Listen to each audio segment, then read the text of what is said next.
tell you what I think is real. And it's, by the way, it's the reason, and I shouldn't take shots at colleagues around the country, but I was raised differently, I guess, as a writer.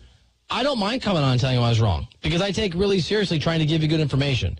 If I spend every single day telling you that Jay Cutler's a bum and he comes out of retirement and leads the Browns to 3 Super Bowls, I'm going to wear that. I'm going to own that. But I'm also going to be honest, even when I'm criticizing people that are fairly sacred figures in the sports world. Appreciate the call. And by the way, dude, thanks for the nice words. And you are not just welcome to call, you are always welcome to disagree. We are respectful here. We want respect in return, but you have a different take? We want to hear it. Chris in Tulsa, what's up, buddy? You're on CBS Sports Radio. Hello, sir. How are you? I'm doing great, buddy. How are you? Well, I'm great. I saw the future dwindling when Brandon Ingram went and threw a swing in that fight, and then LeBron James grabbed Chris Paul. Okay? My answer to fix this whole situation, keep Luke Walton. He was doing good. Trade LeBron, get rid of Lonzo, get rid of Brandon Ingram. Let's get back to where we were before this whole debacle started, where Luke Walton was building a squad of the future. Alex Caruso, we got the squad. Get rid of those, JaVale McGee's gone, Stevenson's gone, Rondo's gone. We have a chance to build something great. LeBron's 34, man. Come on. All right, you did it. Bye. Sorry. LeBron's 32. Thanks for the call. And he's LeBron James. Oh, my gosh. Look, I get it. People want to hate on... No, you're right. He is 34. He just plays like he's 32. I want to hate on LeBron. You want to hate on LeBron.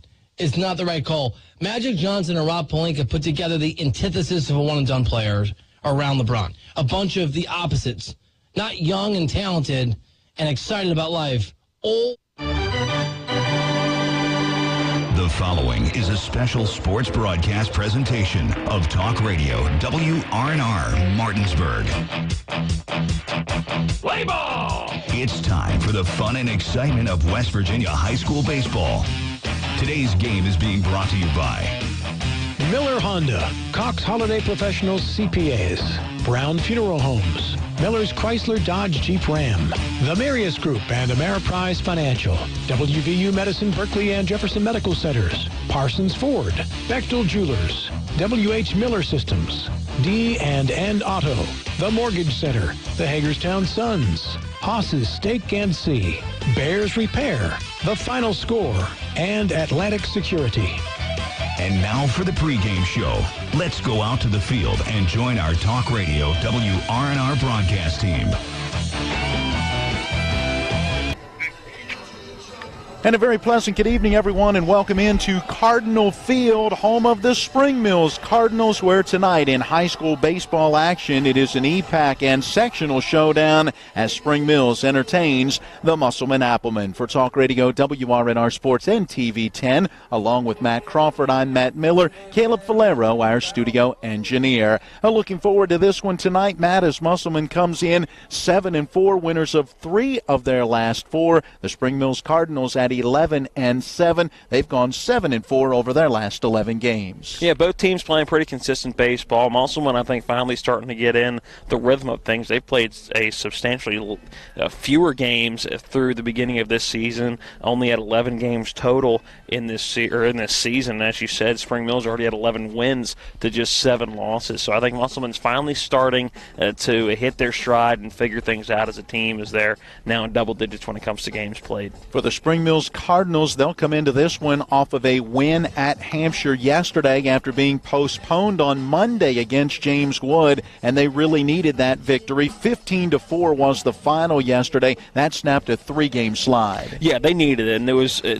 3-game slide that just they didn't look like themselves. It was a team that started out pretty hot to start the season, and they were playing very good baseball, then hit a little bit of a 3-game slide, and it's a good bounce-back win yesterday for them that halted that slide. So we'll see how they come out tonight, coming off of that big win. Meanwhile, Musselman with a victory on Monday at Washington, 12-6 the final. Had just 5 hits in that game, but took advantage of a number of walks by Washington pitching and were able to to get the victory. Their third in 4 games. They bounced back from a 9-3 loss at Loudoun County last Thursday, and last week actually went 2-2 over 4 games, so hoping to get into a little better rhythm here with this one tonight. Yeah, that Washington game, when you face a team that is just scraping for anything possible that Washington's doing right now, the Patriots are making steps in the right direction. The margin of defeat for Washington getting smaller and smaller, so hopefully on their way to hopefully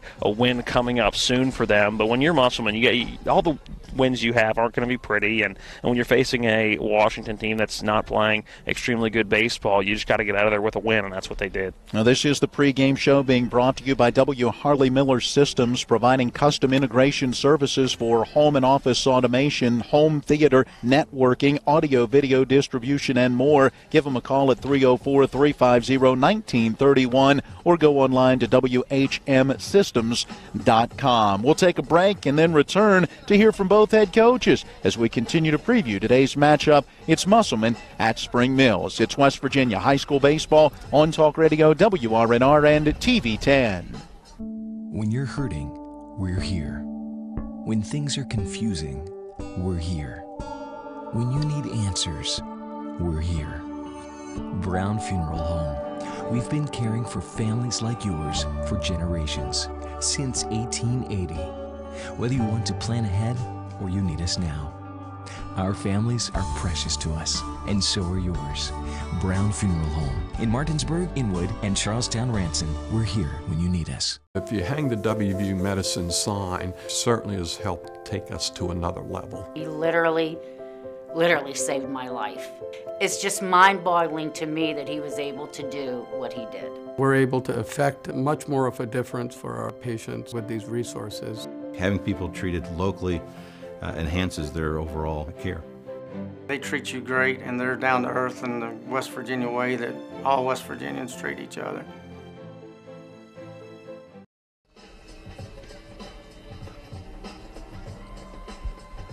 We are back once again here at Cardinal Field. A chance to hear from both head coaches. We start with Justin Combs in his second season leading the Spring Mills Cardinals. We talked with him about the importance of that win yesterday at Hampshire to snap a 3-game slide. Right, we didn't want to go on a slide there right before we go to the beach, and with these important sectional games coming up. So the bats came alive, and Evan Stanball does what he always does and threw a efficient game, 67 pitches over 6 innings. So we're right where we need. Hopefully the momentum's back on our side to come through with 2 more victories this week. Despite a couple of those losses in the midst of that 3-game losing streak, 10-plus hits in those games, so you have been putting the bat on the ball. What's been the key to your offense? Like I told you last time, we just 1 through 9, we feel really good with our guys, and we've got a couple guys that come off the bench for us that we feel good with too. Our offense has been our strong suit all year. Need to clean up the defensive side a little bit, but our pitchers have just been hammering the zone. A couple guys that really haven't seen a lot of time in the past are just coming through for a role for us, and they're doing a great job. Who do you throw tonight in this key sectional matchup? We're going to go with Corey Ham tonight. He's our 2, so we're going to throw him tonight. He's going to pound the zone like he always does, and he's going to compete. He's a grinder. He's the type of kid that he's not going to back down from anybody, and so hopefully he throws a good game for us, gives us a chance. You got to win against this Musselman team, but that was all the way back in the opening game of the season. How different do you think both of these teams are? Well, you don't really know what you got that first game. Everybody's kind of getting their feet wet. I know they didn't have one of their key guys, the Hartman kid, so there'll be a different game. We told them last night that they're not going to be quite the same as they were, but we always play pretty competitive, so hopefully we continue to do that on our field. We've always played well here, so hopefully that trend continues. You speak of a competitive game. It went 8 innings, and you came up with 5 runs in that top of the 8th. What do you take out of that game? I think it just shows the kind of resilience that we have as a club. We've done that a couple of times where we've had a tight ball game and we ended up kind of getting them back in it, and then we respond right away. So, but like I said, it just kind of speaks to the resilience of this group we have this year. Coach, thank you. Good luck. Thanks, Matt. All right, there you hear from Justin Combs in his second year leading the Spring Mills Cardinals. His thoughts on his team and heading into this matchup against Musselman. We now turn our attention to the Applemen and first-year head coach Josh Hartman, talking to him about where his team is at this point of the season, coming in off that win against Washington on Monday. Well, absolutely. Anytime you can win is a good thing. I have the saying too. Every win could be. You always want more. Okay, you always expect more when you win, and losses could always be a lot worse than what they are. So, as a coach, I don't think you're ever satisfied with the way you win sometimes, or obviously the way you would lose sometimes. So I'm happy to be that we won the game. So we've won to this one tonight. I look at your all's record at 7-4, and that seems to be a light number of games compared to the other teams here in the area. Are you concerned at all about that? I'm not really concerned about it right now. Next week we have 7 games in 1 week, which is a lot of games, and the following week we have several games as well. I mean, it's eventually going to even out. I mean, I know the other teams in the area played more than we have right there at this moment, but in the long run, at the end of the season, everybody's going to have the same amount of games. So we'll be ready to play them. Has it given you a little better chance maybe to be on the practice field and work on things? We absolutely. Yesterday we were able to get a good practice in and able to get. We need infield, so we took a lot of infield ground balls yesterday with that. So yes, absolutely. Talk to us about where your team is right now. Are you being as consistent as you would like to be? Absolutely not. I mean, we're consistently making a lot of errors in the field. We've definitely got to clean that up. It don't matter who you're playing. If you're going to make 4 or 5 errors a game, it's tough to win ball games like that. And I feel if we clean that up, our game will be where it needs to be. But until then, we struggle. Feel good about the offense, how you're putting the bat on the ball? I like our hitting. Our hitting has been one of our keys this year, and if we can keep that up, hopefully we can do a good job. All right, there you hear from Josh Hartman in his first year as head coach of the Musselman Applemen. Well, we'll put the finishing touches on the W. Harley Miller Systems pregame show when we come back. A look at the starting lineups next. It's West Virginia High School Baseball on Talk Radio, WRNR, and TV 10. Welcome to La Bella Vita, named for my Grandma Vita. Our mountaintop getaway honors her legacy while complementing the home's spectacular views. This recently renovated property boasts a breathtaking landscape of Deep Creek Lake while providing great open interior spaces for a sensational vacation. You'll immediately notice the great room allows for entertaining, dining, and relaxing after long days on the lake or skiing on the slopes of Wisp. Your family and friends will enjoy relaxing in all the open spaces. The home features 6 bedrooms, including 4 that are private suites. And each of the 4 levels of this home feature amazing visibility as far as the eye can see. Like our family, we hope you enjoy making memories here on the mountain. We love sharing the spacious, warm, and inviting home that overlooks the lake. Cheers to the beautiful life, La Bella Vita.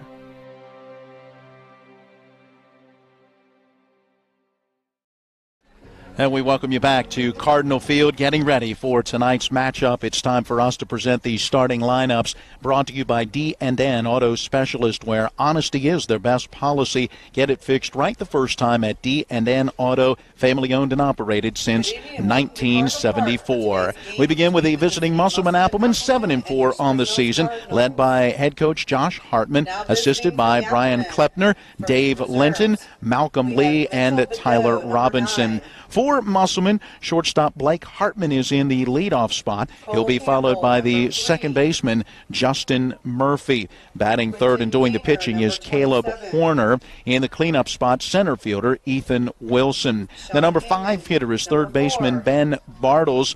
Doing the catching, batting sixth, Devin Moxley. The number 7 hitter in left field, Andy Wolf. Batting eighth, playing first base, is Noah Wright. And the number 9 hitter, designated hitter, Austin Breeden. He is batting for the starting right fielder, Nick Reeves.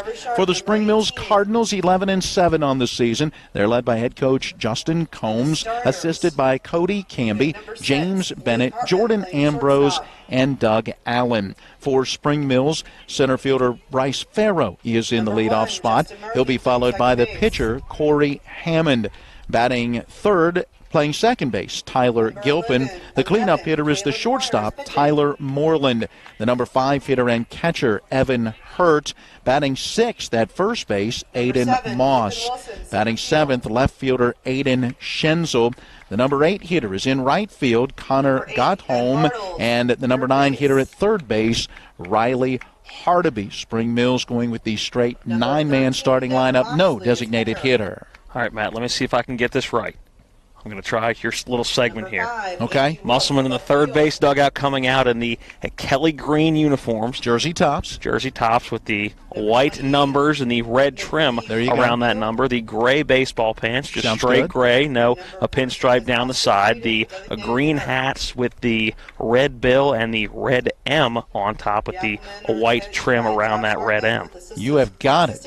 How about on the other side as Spring Mills gets ready to be introduced? What dugout are they coming out of? Coming out of the first base dugout, Nice. they are in the red uniforms. Looks like the white SM on the top left part of those jersey tops with the blue piping around that SM. The white numbers on the back also with that blue trim around it, and the white patch going down the rib cage side, if you will. They're wearing the white baseball pants with the blue baseball belt, the dark navy blue, and the blue navy baseball caps with the SM on, or the cardinal bird on top of them, and Cardinals across the back. And what color's the bill of that cap? That's a red bill. There you go. Very good. Is that good enough? Yeah, you're I coming along, hope kid. I didn't take away your thunder Coming today. along. I know that is your absolute favorite part of the entire ball game, is describing what the uniforms are. Give it B+ to A-. You know what? We're right there. The first time doing it, I'll take that. Right there. By the way, the starting lineups and the description of the uniforms brought to you by D&N Auto Specialist. Again, you can set up your appointment by phoning 304-267-4078. They specialize in exhaust alignments and tires. Hey, get it fixed right the first time at D&N Auto. Well, as the Spring Mills starting lineup being introduced, they'll head out onto the field, lining up with 3 on the back slope of the mound, 3 at the second base bag, and the 3 outfielders will meet in shallow center field as we will pause here for the playing of the national anthem. As we pause here, let's send it back to the studio and take our final timeout. When we come back, we'll have the opening pitch and all the play-by-play. It is West Virginia High School Baseball on Talk Radio, WRNR, and TV 10.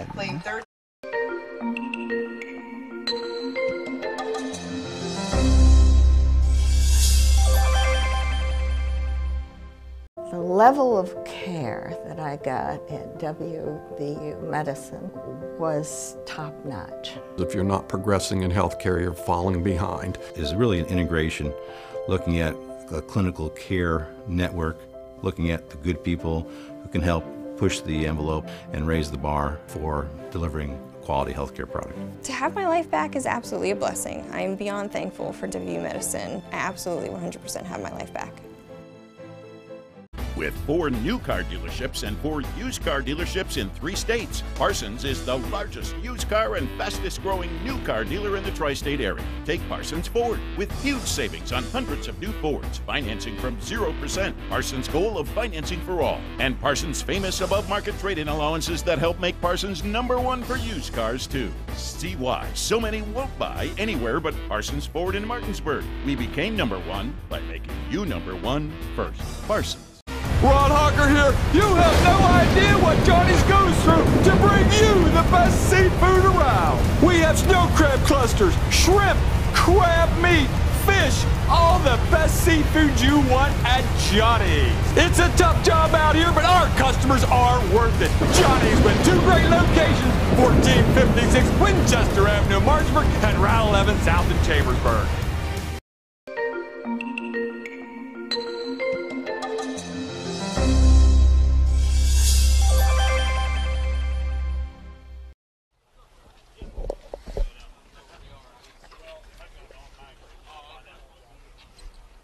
Along with Matt Crawford, I'm Matt Miller, Caleb Falero, our engineer at the studio, ready for tonight's game. Going to get underway a few minutes early. A scheduled 7 o'clock first pitch. Looks like it could come right around 6:51. That's because the JV game wrapped up quickly. Musselman got the win over Spring Mills in that one, 6-4 the final. And if you got a chance to start a little early on what's a comfortable evening, but will probably be a little chilly by the end of the night, why not get it started now, right? Yeah, wind has died down since we were on for Miller time. Sounded like a wind tunnel if you tuned in for that. Right now, the wind blowing left to right across the field, but probably only at about 5 miles an hour, so shouldn't have too much of an impact on play today. The sun's still up over most of the field. I think the only part with the shadow right now, it looks like, is right in front of the Musselman dugout down that third base line, so the sun could be a factor, just pointing towards the first and second baseman and out in right field. Other than that, shouldn't be too bad. Not an overly bright sun at the moment either. Still plenty of daylight, though. The light's not even on yet here at Cardinal Field. I'm sure they will be turning those on in the early innings of this one, game scheduled to go 7. This will be our last local broadcast before next week, when we follow each of our area teams, except for Musselman, down to Myrtle Beach, South Carolina. The Musselman Applemen electing instead next week to go down and play 3 games in South Charleston, and then they'll come back home against Berkeley Springs, play a couple up in the Cumberland, Maryland area at Allegheny and at Mountain Ridge, and then we'll close it out at Greencastle Antrim up in Pennsylvania. So while they're not making the southerly trip as far south as Myrtle Beach, they'll go to the southern part of the state and then play some other regional teams, so plenty of baseball action next week for the Applemen as well. All right, it's time for the opening pitch, brought to you by the Mortgage Center on Edwin Miller Boulevard in Martinsburg, where Mark and Cheryl Savitt treat you like family with personal one-on-one service. They'll walk you through the application to settlement with low interest rates and closing costs. First pitch on the outside corner for strike one, and our first pitch comes at 6:52. Hey, don't let someone throw you a curveball when it comes to your mortgage. Contact the Mortgage Center. Ground ball off the third base side of the mound, fielded by the shortstop, and Tyler Moreland makes that throw to first in time to get the speedy Blake Hartman for out number 1. It's a tougher play than it looked if you're watching on TV 10 of the WRNR TV YouTube page. It was a slow rolling ground ball up to Tyler Moreland. Did a good job of coming in on it, but not overplaying the baseball and getting it, like you said, the speedy Blake Hartman at first. So 1 down, nobody on. Justin Murphy will stand in. Right-hand batter against right-hand pitcher, and the first pitch taken for strike 1. By the way, how do you get a hold of the Mortgage Center, you may ask? Well, give them a call, 304-267-9040, or online at mortgagefinancing.com. The next pitch at the knees for a called strike 2. Corey Hammond finding the strike zone early. First 4 pitches, all 4 strikes. Hammond, a 4.2 ERA coming into this one, a 2-1 record in 16 2/3 of work. Misses high and away with a breaking pitch. Didn't have a lot of movement on it. It's 1-2. Hammond given up 22 runs this year, but only 10 have been charged to him, so not a very sharp defense behind him when he's been on the hill. 1-2 pitch fouled out of play first base side, holding it a ball and 2 strikes. Also not going to be a big strikeout guy, but also isn't going to walk a whole lot of people. 12 strikeouts to just 3 based on balls allowed, again through 16 2/3. Well, as throwing strikes early in this one, ahead in the count here, and the 1-2 pitch, a bouncer right back over the head of the pitcher and up the middle. It's gloved by Moreland, and the shortstop behind the second base bag, still on the move, kind of throwing across his body, able to throw out Murphy at first. That was a major league type play right there. Again, you said coming to his left, getting it on the hop at shortstop right behind the bag at second base, never fully turned his body, just rotated that upper body, made a very good sidearm throw across the diamond to get Murphy. Good job by Tyler Moreland starting this one too. A ground ball outs to start the top of inning number 1. Brings up Caleb Horner, first pitch swinging. He cues it off the end of the bat, rolling towards the first baseman. Juggled there by Aiden Moss, but he picks it up in time to get it to the pitcher, covering Corey Hammond with good defense to make sure he was over there, and the out is recorded 3-1. That was a ball that came off the end of the bat and had some spin on it, so I think right when it got to Aiden Moss at first base, he had a little trouble getting it, but a good PFP right there as Corey Hammond was able to get over to the bag. 8 pitches, 7 for strikes. That's efficiency. 3 up, 3 down in the top of the first inning for Spring Mills starter Corey Hammond. We're through a half an inning. It's Musselman nothing. Stay tuned. Spring Mills is coming to bat. The National Maritime Center primary mission is to credential all U.S. mariners. We have approximately 250 employees here in Martinsburg, West Virginia. Most people aren't aware of the quality of life here in Berkeley County. We have a lot of employees that are from the area. We obviously have folks that have to do tours here. and it's kind of a little bit of a hidden secret of how nice the quality of life is here. It's the late nights. It's the early mornings. It's working in the sunshine and rain and snow. It's the dedication, the care, the hours of training that led to the winner's circle. It's our job, our passion, our lives. We are the horsemen.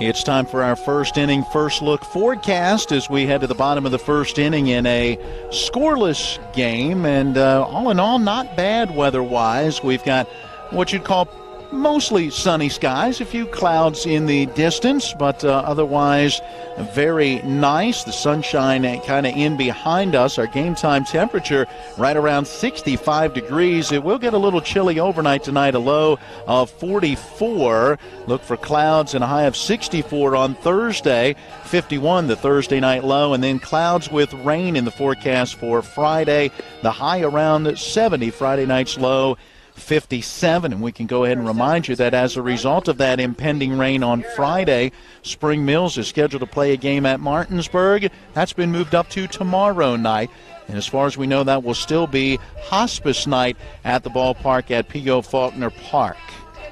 On the mound for Musselman is Caleb Horner, and he is hoping this is a game that's going to turn around his season. Not the sharpest way to start his season.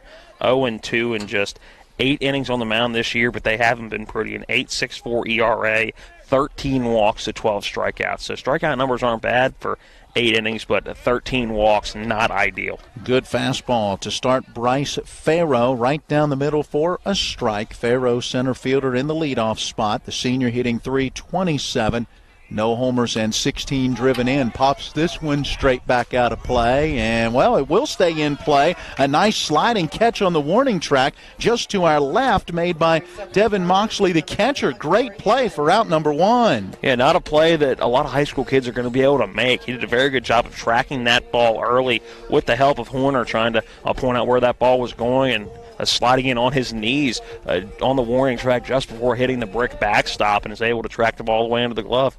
Yeah, very nice catch. Put a little star by that one in your book as Corey Hammond will stand in. First pitch, a fastball up and in, and that hits him right between the shoulder blades.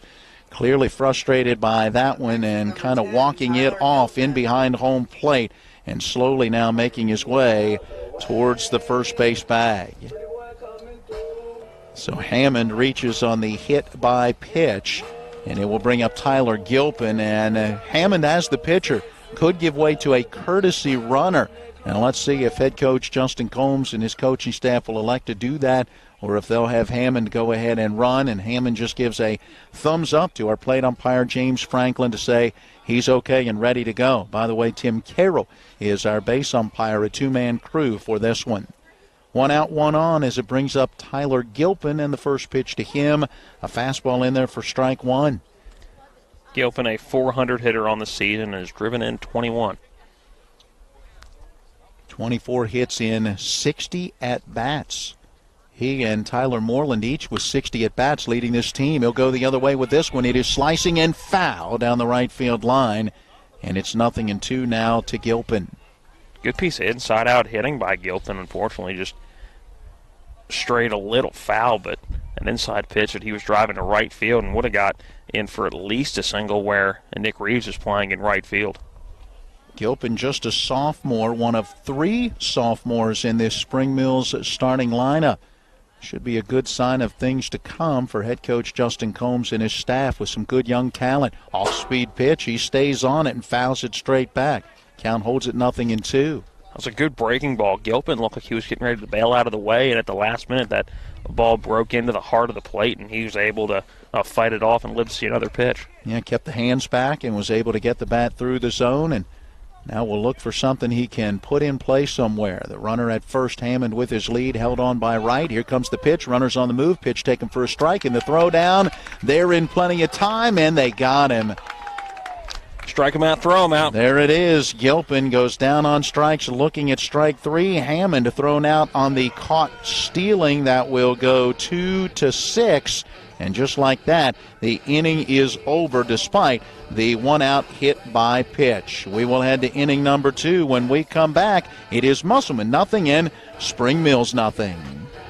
It's one of the toughest times you'll ever face when someone close to you passes away. It's a swirl of papers to sign and arrangements to be made, all while you're dealing with grief. At Brown Funeral Home, we encourage you to pre-plan. Pre-planning not only makes things easier for you, it protects you from rising costs. At Brown Funeral Home, our families are precious to us, and so are yours. Brown Funeral Home in Martinsburg, Inwood, and Charlestown, Ranson. Life can get in the way these days. We all know that. Work commitments, social commitments, volunteer commitments, family commitments. You put your heart into all of it. You've got enough to worry about already. Your roof shouldn't be one of those things. Everything should just work. But when your roof is in need of an upgrade, you shouldn't have to worry about that either. Modern Renovations, your 4-state roofing solution. Reminding you that home is where the heart really is. Both pitchers very effective in the first inning. A limited number of pitches, a limited number outside of the strike zone as Corey Hammond threw 8 pitches, 7 of those were for strikes. Caleb Horner says, hey, I'll do you one better. 7 pitches and 6 were for strikes as each pitcher set down the side in order for Musselman in this top of the second. It'll be Ethan Wilson, Ben Bartles, and Devin Moxley, the 4, 5, and 6 hitters, to see if Hammond can keep it going after being hit by a pitch in that first at-bat for Spring Mills. Yeah, and Horner, the start of the heart of this lineup, but Ethan Wilson, a 375 hitter. Ben Bartles driven in an awful lot of runs this year at 16. The average not quite, I'm sure, where he wants it at 294. And then Moxley coming in, the only guy to hit a home run this year for the Applemen, a 345 hitter, is also driven in 12. So the meat of the order, if you will, coming up here in the top of inning number 2. Ethan Wilson, one of 7 seniors in the Musselman starting lineup, along with 2 juniors and Blake Hartman, the lone sophomore. Wilson awaits, and the first pitch of the at-bat works low and outside for ball 1. Yeah, it's like an off-speed pitch. It started over the heart of the plate, but a good job by Ethan Wilson realizing that was going to break out off the plate. Here's a fastball on that outside corner for a strike. Now 1-1. Wilson, 12 of 32 on the season. That's a 375 average. No home runs. He has driven in 10. Next pitch stays high. 2 balls and 1 strike. Well, after getting ahead of each of the 3 hitters in the first inning, Hammond has fallen behind the first batter he faces in this second inning. Here's a pitch lined right at the shortstop, and Tyler Moreland reaches out to make the grab. Tyler Moreland's been busy. 2 ground ball outs. The first 2 batters of the game were ground out to him, and now the first one here in the top of the second inning, a line out that he moved about an inch to his left and stuck the glove out and was able to haul it in. So staying busy at shortstop is Tyler Moreland to start this game. Good piece of hitting. Ethan Wilson went down to get that one and drove it hard, but right to Moreland, who was able to make the play. Swinging at the first pitch. Here's a ground ball down the third base line. It stays foul as Riley Hardeby picks it up only a few inches outside of that foul line. And it's a good thing he picked that up when he did, because it looked like that ball was getting ready to kick back into fair territory, and Ben Bartles would have already been standing on first base as he was almost there right now, making the trek back to home plate. Yeah, that was as good as a swinging bunt the way it was slowly going down the line. And good play by Hardeby to make sure it stayed a foul ball. So Bartles makes his way back to that right-hand batter's box. The junior today playing third. We've seen him a lot behind the plate this season in the game broadcasts we've done. 0-1 delivery on the way, and that's right down the middle for a called strike 2. Bartles hitting .294, no home runs, as you mentioned earlier, 16 RBI, leading the players in this starting lineup today. 0-2 on the way, and the fastball stays high. Now at a ball and 2 strikes. No score. We're in the top of the second inning. Bartles ready, and so too is Hammond. Here comes the pitch, and it's a sharp ground ball and a head-high hop. Hardeby has it at third, and the throw to first for out number 2. A sharp hit ball, too hard to be, and a good job by Aiden Moss dropping to a knee. Didn't have to pick it out of the dirt, but dropping to a knee to make sure he was in a good position to catch that baseball. Moving him a little bit up that first base line, but was able to keep that right foot on the bag for out number 2. Good stab by Hardeby as that big hop ended up going head high, maybe even just slightly higher as he reached out glove side left to snare that one in the strong throw for the second out. So 2 away, nobody on. Devin Moxley, the batter. Swings at the first pitch, pops it foul. This one will get out of play first base side for strike 1. We saw Moxley make a great catch in foul territory behind the plate. It's the first out of that bottom of the first inning, getting his first opportunity to swing the bat. And he awaits that 0-1 delivery. Here it comes. He swings and lines it foul down that third base line. Way ahead of that pitch. He saw the pitch he wanted and chased it a little bit up the ladder, but it was one he wanted. And he got a good piece of metal on it, but was just a little too anxious. Moxley with 10 hits in 29 at-bats. He's hitting .345. A home run, 12 driven in. Off-speed pitch, and he bounces it foul. That one hitting in the dirt and then up against him in the batter's box. Caromed into foul territory off that first base side. Once it hits him still in the box, it's a dead ball and a foul ball, and Moxley will get another opportunity. Here comes that 0-2. Swing and a pop-up, foul. This one back over our heads and out of play. Moxley making Hammond work. 12 strikeouts in 16 innings, pretty good total, but Hammond not overpowering, has to really hit his locations, and he's been doing that early on. 0-2 to the plate. There's that off-speed taken for a called strike 3. And it was a pitch that, if you're watching on TV, broke in the lower outside corner of, it would have been outside the strike zone, but it's all about where the ball crosses the plate. A very good breaking ball for the first strikeout of the day for Mr. Hammond, 13 now on the year. A nice job by Hammond as he sets down the side in order for a second straight inning. We'll head to the bottom of the second with the score. Musselman nothing and Spring Mills nothing. Welcome to La Bella Vita, named for my Grandma Vita. Our mountaintop getaway honors her legacy while complementing the home's spectacular views. This recently renovated property boasts a breathtaking landscape of Deep Creek Lake while providing great open interior spaces for a sensational vacation. You'll immediately notice the great room allows for entertaining, dining, and relaxing after long days on the lake or skiing on the slopes of Wisp. Your family and friends will enjoy relaxing in all the open spaces. The home features 6 bedrooms, including 4 that are private suites. And each of the 4 levels of this home feature amazing visibility as far as the eye can see. Like our family, we hope you enjoy making memories here on the mountain. We love sharing the spacious, warm, and inviting home that overlooks the lake.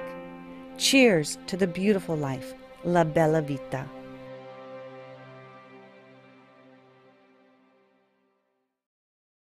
An inning and a half in the books, and we're in a scoreless tie. Tyler Moreland, Evan Hurt, Aiden Moss, 4, 5, and 6 hitters due for Spring Mills. Both starting pitchers looking good. Caleb Horner trying to follow up that first inning in which he threw only 7 pitches, 6 for strikes, in setting down the side in order. Tyler Moreland, senior shortstop, he's done very well defensively. Let's see what he can do at the plate. Yeah, 2 ground ball outs for him, and then stabbed one right at him to start the top of the second. Those 2 ground outs in the first. A 400 hitter stepping in the right-handed batter's box now. He swings at the first pitch, grounds it back up the middle, over to his left, the shortstop. Hartman has it, plants and throws for out number 1. Nice play. Blake Hartman to his left. A good throw to Noah Wright at first, 1 down. Yeah, good job. Very similar to one of the plays that Moreland made in the field in the first inning. Moving to his left was Hartman and judging the hops very well. And, again, didn't really have time to set his feet, just kind of rotated that upper body and made a very good throw to first base for the first out of the inning. Brings up Evan Hurt out of the number 5 spot in the order. He'll take a pitch off that outside corner for ball 1. He wanted it. Was able to hold up as the momentum went forward and the hands started to go, but a good eye by Evan Hurt. 1-0 from Horner. High fastball popped up foul. First base side, this goes out of play. 1-1 the count to the senior catcher. Hard to believe he's a senior, although we've called his name a lot, as he has been playing on the varsity level for 4 years here at Spring Mills. A .407 average, 22 hits, 54 at-bats. Takes the curveball on the inside corner here. It's a ball and 2 strikes. No homers, 23 driven in, right now leading this Spring Mills team. A couple of guys with 20-plus RBI, including the sophomore Tyler Gilpin. 1-2 pitch misses, 2 balls, 2 strikes. Good eye by Hurt. He should have that, right, as a catcher? You know the strike zone. Open stance in that right-hand batter's box. 2-2 pitch bounced foul, third base side. And the play made by head coach Justin Combs. Down in the third base coach's area. You can't really call it a box anymore. They don't really. Yeah, they don't put a box in there. It's just grass, and you kind of stand where you want to there in foul territory. Coach Combs in his second season, 20 wins, 26 losses through 2 years. Going the other way on the 2-2 pitch, Hurt sends one into right field. A diving attempt by Nick Reeves coming in and to his left. It goes by him and will go all the way to the fence. Hurt makes his turn around second. He'll head to third and will get there standing with a triple. To play in right field, Nick Reeves, you love the effort in right field. You want your right fielder to be able to judge and dive to make a play. I think in that case, he wasn't going to get that baseball diving, and unfortunately now standing at third, if you're Spring Mills, you have somebody standing at third with just one out here in the inning. I think if you're Reeves, you got to throw the brakes on in right and let that ball come in on a hop. Second triple of the year for Evan Hurt. Puts himself into scoring position and now gives way to Braden McDaniel, it looks like, who's going to serve as the courtesy runner for the catcher. Game's first run in scoring position for Aiden Moss, who takes down and in for ball 1. So it is McDaniel serving as the runner at third base. Moss looking for an RBI. He's got 12 of those on the year. 20 hits in 57 at-bats. That's a .351 average. 1-0 to the plate. Letter high fastball for a strike. It's 1-1. And Moss has had some big hits for this Cardinal team through their first 18 games. Looking to get him on the board here with a 1-1 swing and a miss, 1-2. His curveball's been working very good today as Moss just tried to stay back, and the ball just broke a little too late as he took a hardy cut at one that I think he was expecting to be upper left quadrant. Now that 1-2 pitch, there's that curveball again. Moss able to check up on that swing. It misses low and outside, 2 balls, 2 strikes. Good block by Devin Mopsley as that ball ended up in the dirt and held Evan Hurt at third base. Here's the 2-2 and the fastball taken for a called strike 3. Not sure if Moss got fooled by that pitch, but it was a nice one on the outside part of the plate. After a couple straight curveballs, and the curveball really being Horner's punch-out pitch today so far, or at least the pitch he's thrown the best all day, I think that standing at the plate, Moss was expecting another curveball, and great placement with the fastball on the outer edge. It would have been tough for Moss to do anything with that one. Aiden Schenzel swinging at the first pitch, lines it into left field, a clutch 2-out base hit to drive home the run as McDaniel will score from third. 13 runs batted in on the year now for Schenzel as Spring Mills takes the 1-0 lead. Good piece of hitting by Schenzel. Horner left that right over the heart of the plate. Schenzel saw the pitch he wanted, drove it into left field, no question about it. First run of the ball game is across. It'll bring up Connor Gottholm, the right fielder, number 8 hitter in the order. The junior with 2 outs and a runner at first. Bats from the right side and takes a strike on the outside corner. Again, that's what kind of makes the play in right field earlier by Nick Reeves a little different. If he throws the brakes on and catches that on a bounce, that single doesn't hurt anything right now, and Spring Mills and Musselman are still tied at 0. Fastball away. This one off that outside corner. 1 ball, 1 strike. Yeah, I was thinking the exact same thing. You might have runners at the corners right now, or even still at first and second. You know, if the ball hit the left field, I think there's probably just runners at first and second.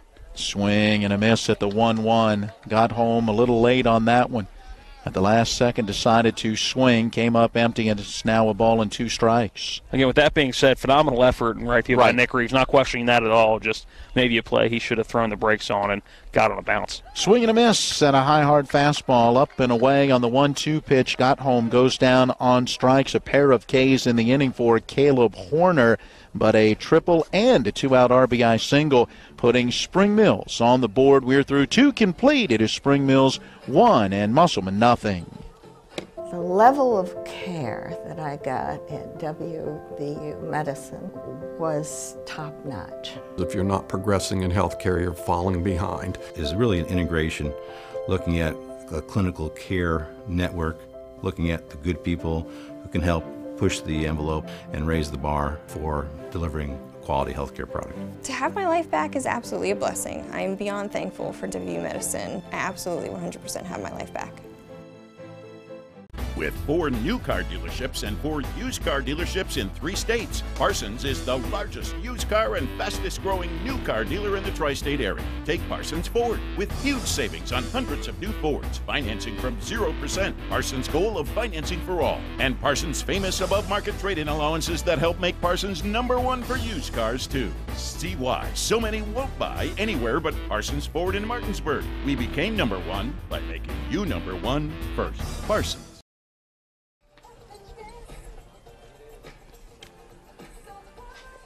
1-0, Spring Mills leading Musselman. We go to the top of the 3rd inning. Our trivia inning brought to you by the Hagerstown Suns and Haas's Steak and Sea in the Gakin Center on Edwin Miller Boulevard in Martinsburg. Hey, check them out on Facebook. And remember, for a great meal at a great price, stop by Haas's Steak and Sea, where your family wants to eat. Here in the top of the 3rd, we'll present a trivia question and the station telephone number. First to call and get through to Caleb Falero with the correct answer, picking up 4 tickets to a future Hagerstown Suns minor league baseball game, along with 2 $15 gift certificates, so that's 30 in all if you're counting it up, to Haas's Steak and Sea. In the bottom of the 3rd, we'll tell you who the winner is, and we'll give you the answer to today's trivia question. Did you make it a little more difficult today?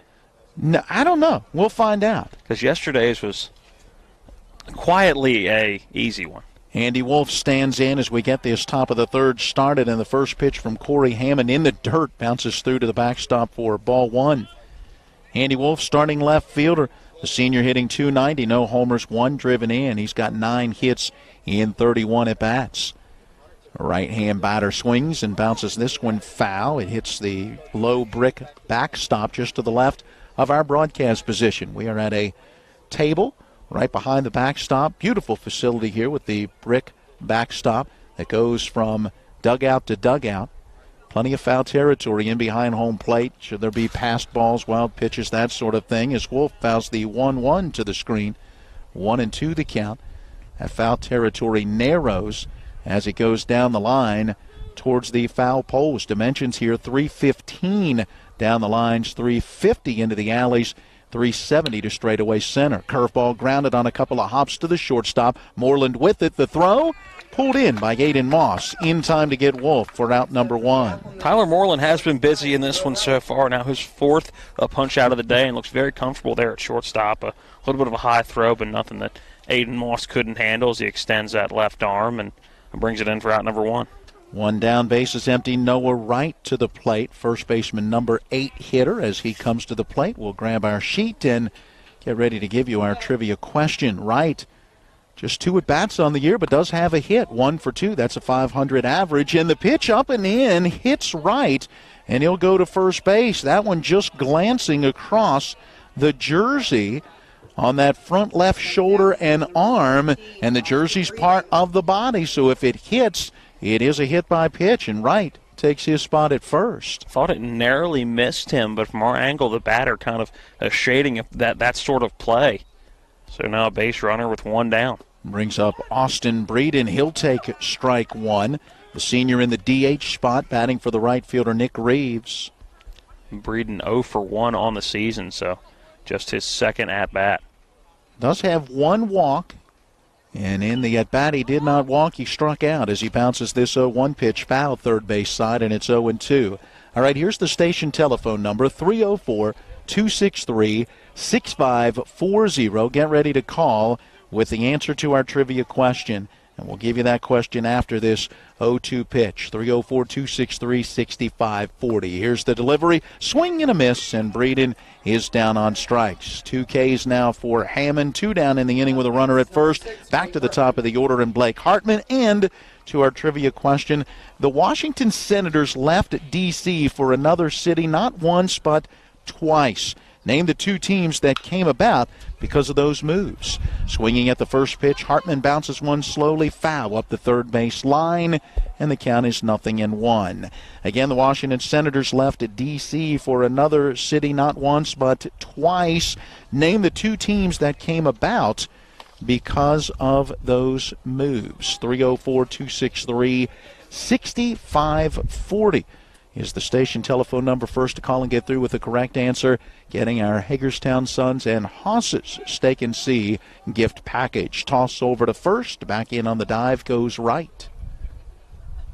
You got this one? Did I make it a little more difficult? I got this one. I think I know I know one for sure, and I'm about 90% sure on the other one. 0-1 pitch down and in. Good eye by Hartman as the count evens 1-1. Blake Hartman 0 for 1 with a ground out to shorts to get the game started.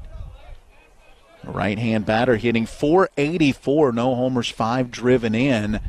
Watches this pitch low and outside, 2 balls and a strike. I remember our first game broadcast was up at Musselman. They were a couple of games in already. It was, like 6 for 6? Yeah. Got off to a very hot start. 15 hits, 31 at-bats on the year. Takes this one down low. Snap throw in behind the runner at first and right. Getting back in just ahead of the tag of Aiden Moss. Timing-wise, just ahead of the tag. Moss, when he turned around, was look from our angle, looked about 4 inches in front of the diving right back at first. So the 3-1 pitch due to Hartman. Here it comes, and a bouncer foul. Again, third base side. Head coach Josh Hartman will head over towards the fencing to pick that one up. A new baseball given to Corey Hammond, and he'll go back to work looking to get the final out of the inning. Noah Wright going to be on the move with this pitch, a full count with 2 outs, so if Hartman can find a gap, this may score a run. Well, there goes the runner, and the bouncing ball up the middle, gloved by the shortstop. The throw to first, and did not get him. Tyler Moreland ranging to his left, again behind the second base bag while throwing on the run. Just couldn't get quite enough on the throw, as this time Blake Hartman with his speed beats it out for an infield hit. A phenomenal play by Tyler Moreland, and again, not a lot of shortstops at the high school level are going to be able to even come close to making that play. A bang-bang play at first base, and a lot of times that bang-bang play is going to go to the runner, and I think that's what we saw in that case. But great speed out of the box for Blake Hartman. It'll bring up Justin Murphy with 2 outs and 2 on, and he takes the first pitch for strike 1. And that 3-2 count was a key factor there because with Noah Wright in motion, it took away the possibility of getting the force out at second base. Otherwise, there may have been a chance there as opposed to having to throw to first. Murphy swings and misses. This one down low right off the top of the dirt, and the count 0 balls and 2 strikes. Murphy 0 for 1. He had a ground out to short his first time up. The family ties with our winner yesterday, Mark Darlington. Today it's Parker Darlington who is our trivia winner. Wave and a miss by Murphy at a breaking pitch on the 0-2. It was going down and away from the right-hand batter. That strikeout will be the second of the inning, third of the game for Corey Hammond, and he pitches out of that jam with 2 outs, stranding base runners at first and second. We'll go to the bottom of the third when we come back to Cardinal Field with Spring Mills leading Musselman 1-0.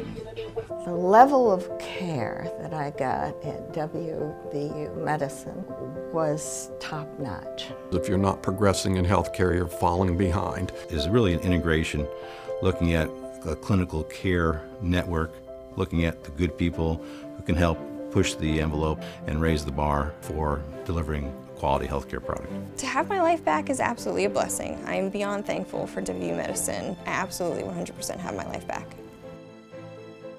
With 4 new car dealerships and 4 used car dealerships in 3 states, Parsons is the largest used car and fastest growing new car dealer in the tri-state area. Take Parsons Ford with huge savings on hundreds of new Fords, financing from 0%, Parsons' goal of financing for all, and Parsons' famous above-market trade-in allowances that help make Parsons #1 for used cars too. See why so many won't buy anywhere but Parsons Ford in Martinsburg. We became #1 by making you #1 first. Parsons.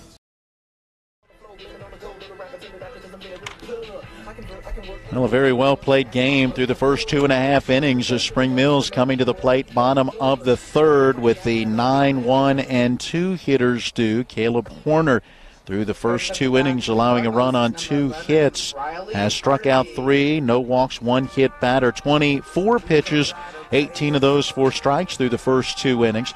He'll go to work on Riley Hardaby, the sophomore third baseman, in the number 9 spot in the order. 15 hits, 46 at bats. That's a .326 average.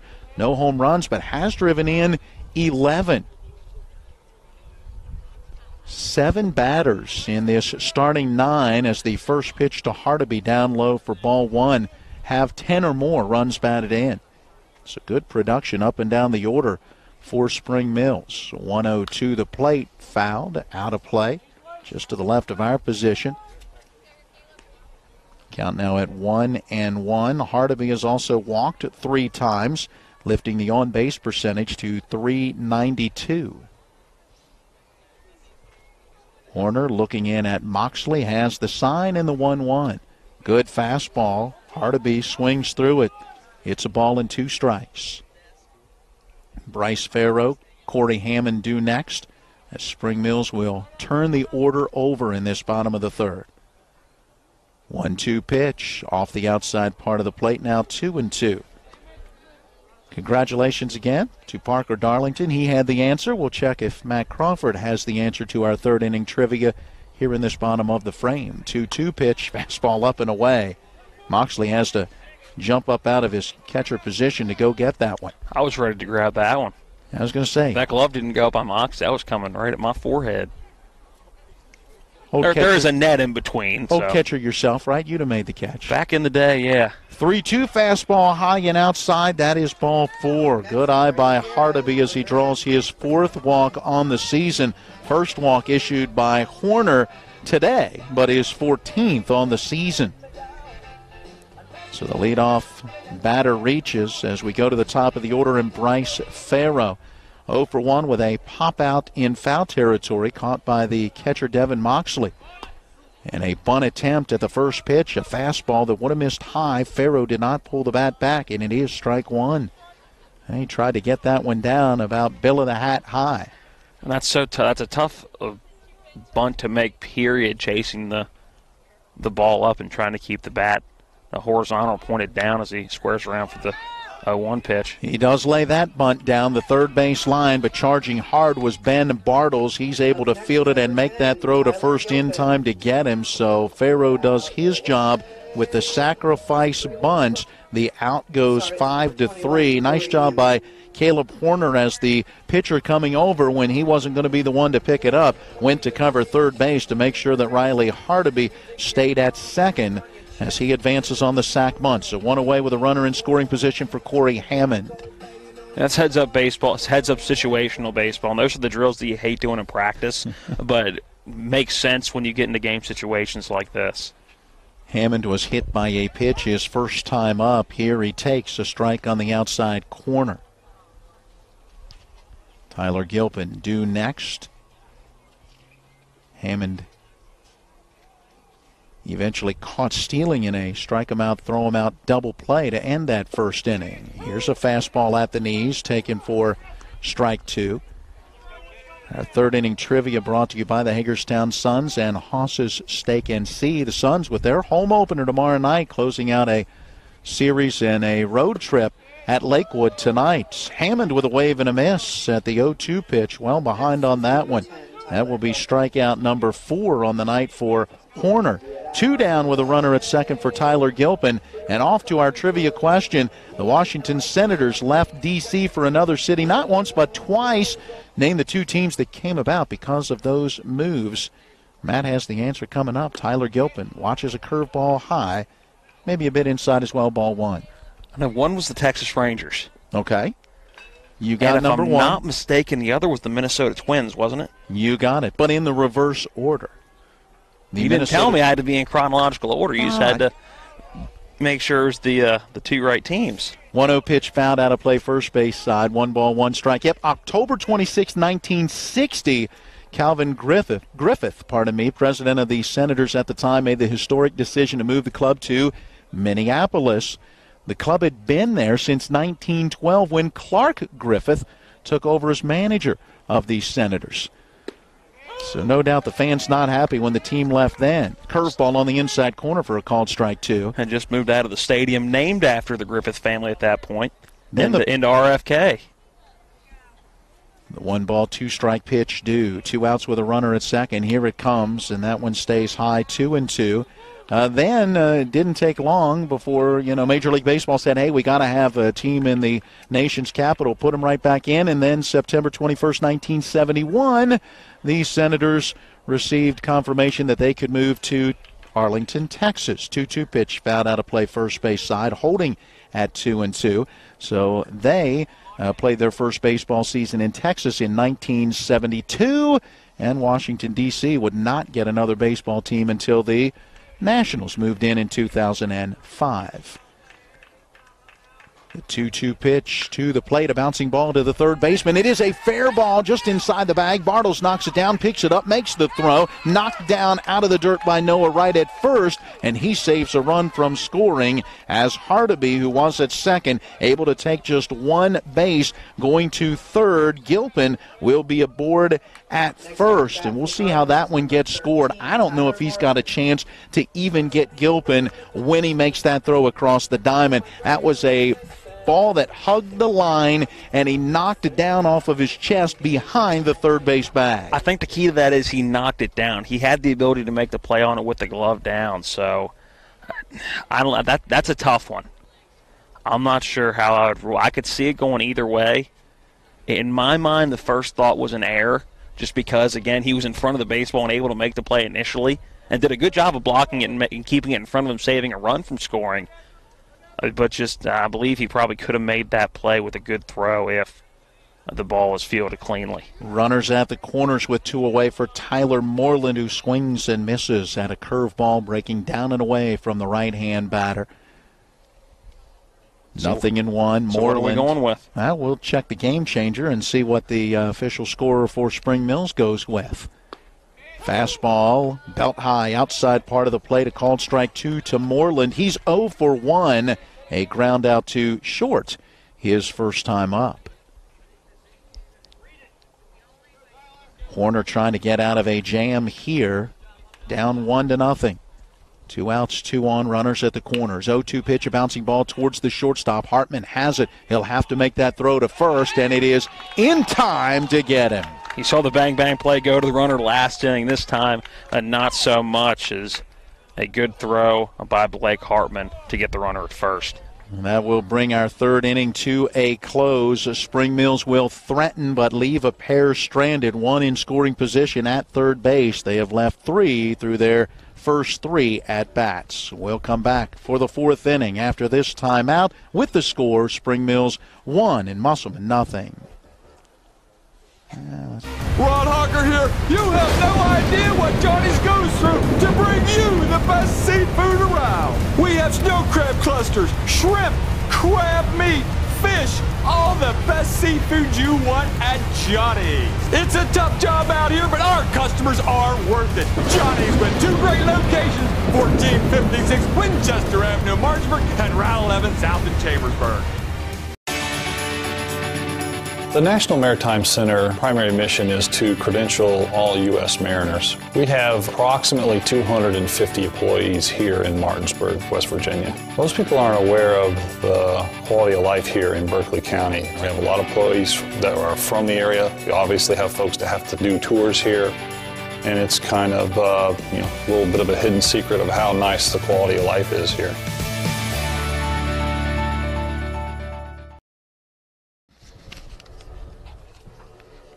Oh, Mr. Tough Stuff over there.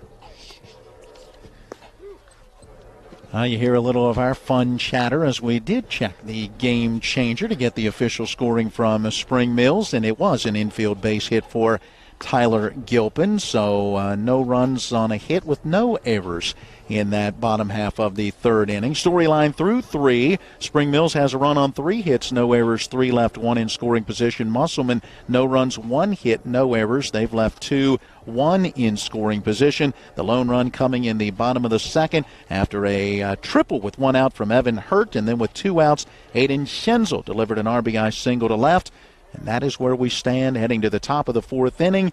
Caleb Falero at the studio along with Matt Crawford. I'm Matt Miller, and with your play-by-play, here is Matt Crawford. Caleb Horner stepping to the plate again, 1-0 at your spring, or your, make that Musselman advantage. Backwards on the scoreboard. Right on our score sheet is a strike 1 on the outside corner for Caleb Horner. Horner 0 for 1. That ground out to the first baseman with the pitcher covering in the first inning. There's a fly ball to center field. Charging in on it is going to be Fair. Will he get it? No, it'll drop in for a single. So Caleb Horner takes the 0-1 to shallow center field. It drops in the shallow area in center field. Too far for Tyler Moreland to get it. Too shallow for Bryce Farrow to make his way in. And Aiden Schenzel not going to be able to have the speed to get there either. A single for Caleb Horner. Yeah, that one seemed to come out off the end of the bat, but Horner able to muscle it out into shallow center field for that base hit. And we'll see who that courtesy runner is. You'll have to check your phone as there is not a 10 on the roster we have, but according to the stat sheet and starting lineup sheet that we were given earlier, we'll check on who that is as Ethan Wilson stands in. Strike 1 to Ethan Wilson. Catching the outside part of the strike zone, and I'm reading my paper wrong. Saw the green, went with Musselman. Correct myself. Spring Mills is up 1-0. Went backwards with the red and green writing today. Strike 2 in on Ethan Wilson. He's down, no balls, 2 strikes. Is that one right down the middle as Wilson watched it go by. So Spring Mills the 1-0 lead, top of inning number 4. Here is the 0-2. That one misses high to Ethan Wilson. 1 ball, 2 strikes. Standing at first base is Caleb Horner after he reached on the single. Check your sheet that you took a picture of earlier so we can find out who the courtesy runner is wearing number 10 at first base, as we don't have a 10 on our existing roster. Here is the 1-2 foul down the third base line off the bat of Ethan Wilson. Count will remain 1 ball, 2 strikes. We were told at the beginning of the year Musselman has a number of different uniforms that they will wear this season, and the numbers will not always correspond. And according to the roster that we have, we don't correspond with the number 10. Jacob Miller standing at first base is that courtesy runner. Here is a V1-2 to Ethan Wilson, low and in the dirt, 2 balls, 2 strikes. There you go. So that courtesy runner, number 10, Jacob Miller. Yeah, apparently finding about 5 sets of jerseys that they will use this year with the cleaning out of everything after Coach Seibel decided to step down. Here's a 2-2, a shot that'll get through the gap in the left side of the infield into left field for a single from Ethan Wilson. So now 2 aboard as Jacob Miller standing on second base, Ethan Wilson on first with that single. So 2 on, no outs here in the top of inning number 4. Nice at bat by Wilson, who had lined out to short his first time up. Waited on that pitch, turned on it, hit it sharply in the hole into left field. That'll bring to the plate Ben Bartles. Bartles, a ground ball out victim, his first at-bat in the second inning, a ground ball to third base. First pitch he sees, he fouls off behind home plate, right to the right of our broadcast position. You may have heard the thud through our crowd mic sitting on top of the backstop. You ever had one hit the crowd mic here? We have not. Had one down at Jefferson that came back in and pretty much hit right at or above the crowd mic, but not here yet. Hammond ahead in the count 0-1. Here's that 0-1 pitch low and away for ball 1. Bartles coming into today a .294 hitter, 16 driven in. Could have number 17 standing on second base. He finds a gap. Could possibly score Ethan Wilson from first. Here's that 1-1. A strike on the outside corner. 1 ball, 2 strikes. That's a tough pitch to do anything with there. If Hammond can continue to hit that spot, he's going to have success in this one. Has not been a strike with every umpire we've seen throughout the area this year, but it's pretty consistent today behind the plate. Here's that 1-2 high and outside as Evan Hurt stands completely up to catch that one. 2 balls, 2 strikes. A key opportunity for Musselman, down 1-0. First 2 have reached. See what Bartles can do to move those runners up. Hammond gets a sign. Then comes Settle. Check back over to first. Back in safe is Ethan Wilson. Aiden Moss at first, playing behind the runner, sneaking back over, and they were seeing if they could catch Ethan Wilson napping. Standing in the on-deck circle is Devin Moxley. He was a strikeout victim looking his first at-bat, as here is now the 2-2. Low in the dirt, but a good block by Evan Hurt. Runners have to stay put at second and first. The count does run full, however. 3 balls, 2 strikes. And a walk here would load the bases with no outs here in the top of inning number 4. So not ideal for Corey Hammond. He's going to have to pitch carefully here. Yeah, big pitch coming up. And 3 balls, 2 strikes. Hammond set. Here's the delivery. And a shot back into center field. That'll get in front of Bryce Farrow. Rounding third and holding will be Jacob Miller. So a single that Farrow getting to quick enough that the runners are only able to advance 1 base. Thought it may score Jacob Miller. He had to pause. Not sure if Farrow was going to be able to make that catch, but the base is loaded for Devin Moxley as he will step in. So a big opportunity here for Moxley. 2 runners in scoring position, 3 on the base paths. Here's that first pitch to Moxley. That one a strike on the outside corner. Gives you an idea of how hard Bartles hit that when that line drive to center field got to Farrow fast enough that he could prevent that runner from scoring from second. Hammond heading the count 0-1. Here is that 0-1. And a dribble down the left side, reeled in by the third baseman, over to first, but it'll be a sacrifice in the scorebook as Hardeby gets Devin Moxley to ground out, but it'll be an RBI sacrifice that will score a run. As Jacob Miller, the courtesy runner for Caleb Horner, who got it all started with a single, comes in to tie this game up at 1. Yeah, Moxley got jammed on that pitch, grounded it towards third. Hardeby, nice play moving in and to his left, and really had but 1 play. I wondered if he would try to come to the plate, but would have had to have turned his body, made a tough throw, so he made sure of the out at first. Andy Wolf now your batter for the Applemen. He takes the first pitch he sees low and away, a 4-1. Now at third base is Ethan Wilson. Ben Bartles advancing to second on the ground out by Moxley. The 1-0 again, low and away to Andy Wolf. 2 balls, no strikes. Well, tied at 1, but Musselman threatening to take the lead in this top of the 4th. Wolf ground out to shortstop just an inning ago in the third as the 2-0 pitch catches at the inside corner for strike 1. Infield draws in now for Spring Mills. They'll try to cut down that runner at the plate if they can. Yeah, with no runner at first base, even the middle infield will play in. The 2-1 trailing out of play down the first base line. It does get out of play over the dugout. Now the count knotted up at 2 balls, 2 strikes. Yeah, that went out off the end of the bat as Wolf fouled it out of play. Now we'll protect the plate. Just looking to put it in place somewhere. Get it out of this infield. Yeah, because the runners will have to freeze if there's a ground ball hit in the infield, or at least anywhere as sharp in the infield. Here comes that 2-2 to Wolf as he just flares one down the right field line, but that one going out of play and foul. A good job staying alive for Andy Wolf, because most likely would have been strike 3 with where that outside edge of the strike zone has been today. Again, a consistent strike zone, so no complaints here, but the outer edge of that strike zone has been favorable. So once again, here comes the 2-2 from Hammond, this time lifted into right field for Andy Wolf. Camping underneath it will be got home and coming to the plate. And no runs will come across, as staying at third will have to be Ethan Wilson. So a good play by Connor Gotholm in right field. Shallow enough, and that ball hits shallow enough that no play will even be attempted at the plate, as Ethan Wilson will stay at third along with fellow base runner Ben Bartles at second. Yeah, not hit deep enough, and with Gotholm coming in to make that play and his momentum carrying him towards the plate, not quite deep enough to try to score that run. Now Noah Wright will step in. First pitch he sees will catch the upper edge of the strike zone for strike one. No, I think that one was up and away. Scoreboard got it wrong. Now I saw the hand fly. I wasn't sure whether that was pointing up or for strike one. There is strike one as Wright fouls one off behind home plate. So 1 ball, 1 strike to Noah Wright. Again, kind of look like the softball strike call.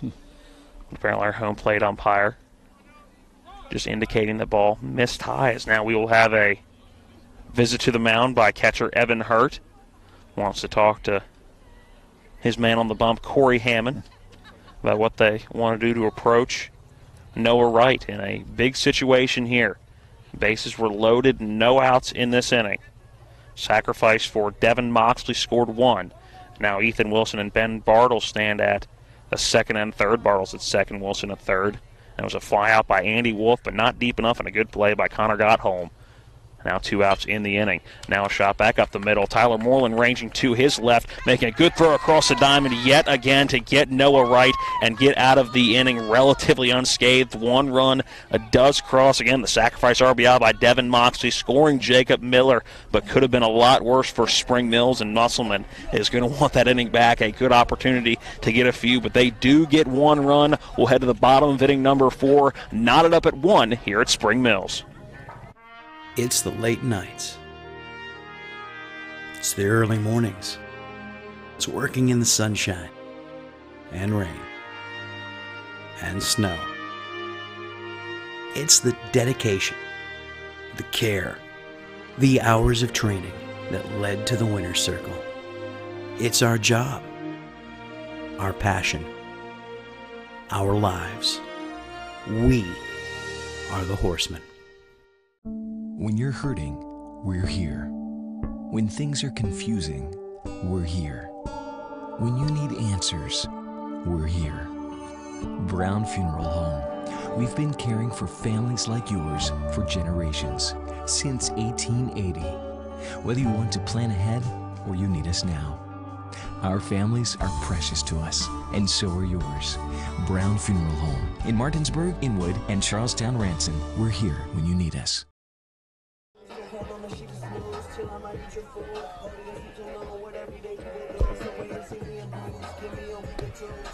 1-1 as we go to the bottom of inning number 4. Set to step up for Spring Mills will be catcher Evan Hurt. Musselman getting there, 1 run on a ground ball out by Devin Moxley, scoring Jacob Miller, the courtesy runner for a pitcher Caleb Horner, who started the top of inning number 4 with a single.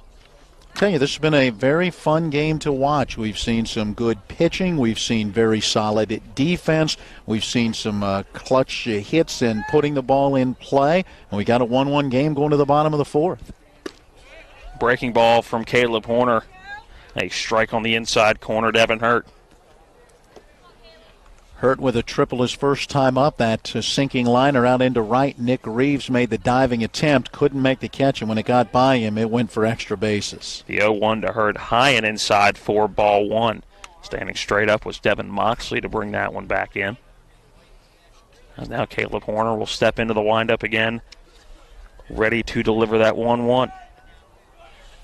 Here comes that pitch. That one catches the outside corner of the strike zone for strike 2. Matt, in this bottom half of the 4th, we'll try to do our high school baseball roundup. We'll check on what's happening around the Eastern Panhandle Athletic Conference, starting with these 2 teams.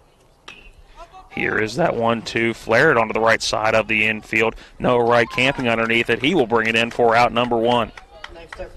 We have seen a couple of batters in the last full inning. Musselman in the top of the 4th, and now here Hurt does it in the bottom half of the 4th inning. Try to do their best Javi Baez and just kind of throw the bat out at the ball and put it in play somewhere. Hey, they've kept their hands on the bat. Javi Baez let both off the grip of the bat, something I haven't seen all that often in my lifetime. Was that just 2 days ago? Yep.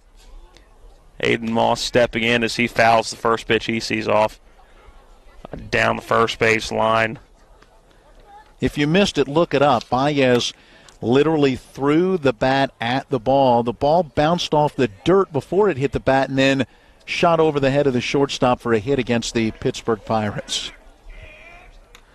Here comes that 0-1 to Moss. This one low in the dirt, ball 1.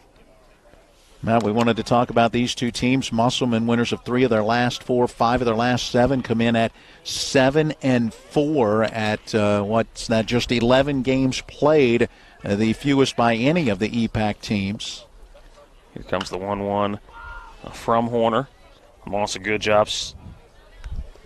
Good cut on that one, just a little too late as he now behind the count. 1 ball, 2 strikes. Spring Mills, meanwhile, 7 wins, 4 losses in their last 11 games to come into this one at 11-7 and snapped a 3-game slide with a win yesterday. The 1-2 from Horner, breaking ball in the dirt, gets away from Devin Moxley, out to chase it down and reaching first after the strikeout. The drop third strike will put Aiden Moss aboard, so a strikeout number 5 on the day for Caleb Horner. But a base runner now on for Spring Mills as Aiden Moss standing safely at first. You mentioned it earlier, a big backstop going down the line. And that was a good breaking ball from Caleb Horner that just got away from Devin Moxley and rolled almost to the Spring Mills dugout. And not even a play at first base as Aiden Moss was in easily at first base. The first pitch to Aiden Schenzel, that one lifted into center field. Coasting over to make the play, or not make the play, into center field is Andy Wolf. Thought Andy Wolf was running over to make the catch, was blocked by Devin Moxley from our view. The ball dropped in for a single. No, he came charging in and to his left, and I think realized relatively quickly he probably wasn't going to get there, and so he held up and made sure that it stayed in front of him, playing it on a bounce. And again, apologize for that, we're set up right now. Devin Moxley standing right where that play was happening. I'm sure he had a great view of it. Blocking my call right here. We'll have to mic him up. They do that at the Major League level on Sunday Night Baseball. I don't understand that one at all. This one, a rocket back up the middle by Connor Godholm. That one going to get into center field. Wolf has trouble with it, but standing at third base is still going to be Aiden Moss. I don't think Moss realized that there was trouble in center field. He could have easily scored on that play, but Coach Justin Combs maybe even holding him up. Again, that one hit so sharply and Wilson getting to it so quickly. I think the idea was let's not risk getting him thrown out at the plate. And then when Wilson didn't handle it cleanly, unfortunately, not a chance there where you're going to stop and then start again and try to get down the line. Tell you, that's a couple of balls that would have been pretty sharply hit between Schenzel and Godholm. Now stepping up, the number 9 hitter in the order, Riley Hardaby. He takes strike 1, low and away. Taking a look at our high school baseball roundup, one final already today involving an EPAC matchup, Jefferson and Washington. That pitch outside, now 1 ball in, 1 strike. Jefferson got the win over Washington earlier today by a 10-0 count. So the Cougars snap a brief 2-game slide and get back in the win column. Strike 2 to Hardaby as he chases that one up the ladder, a hearty cut. Jefferson with that win now 14-3. Washington falls to 0-15. Fouls off the 2-strike pitch right ahead of Matt Miller's head. Probably heard it hitting the screen and right at our TV 10 camera. Hopefully Mike Hornby is not watching right now. At least you didn't hear it hitting my head. That's the or the camera. I know he's probably more concerned about the camera than my head, but again, that breaking pitch on the 1-2, missing outside, 2 balls, 2 strikes. Check in on Martinsburg hosting Berkeley Springs going on as we speak. That 2-2 as Riley Hardaby fans on the 2-2. The second strikeout of the inning. The second strikeout of the inning, a third technical out, but unfortunately for Musselman, Aiden Moss reaching on a dropped third strike, so only officially out number 2 as we're back to the top of the order in Bryce Farrow.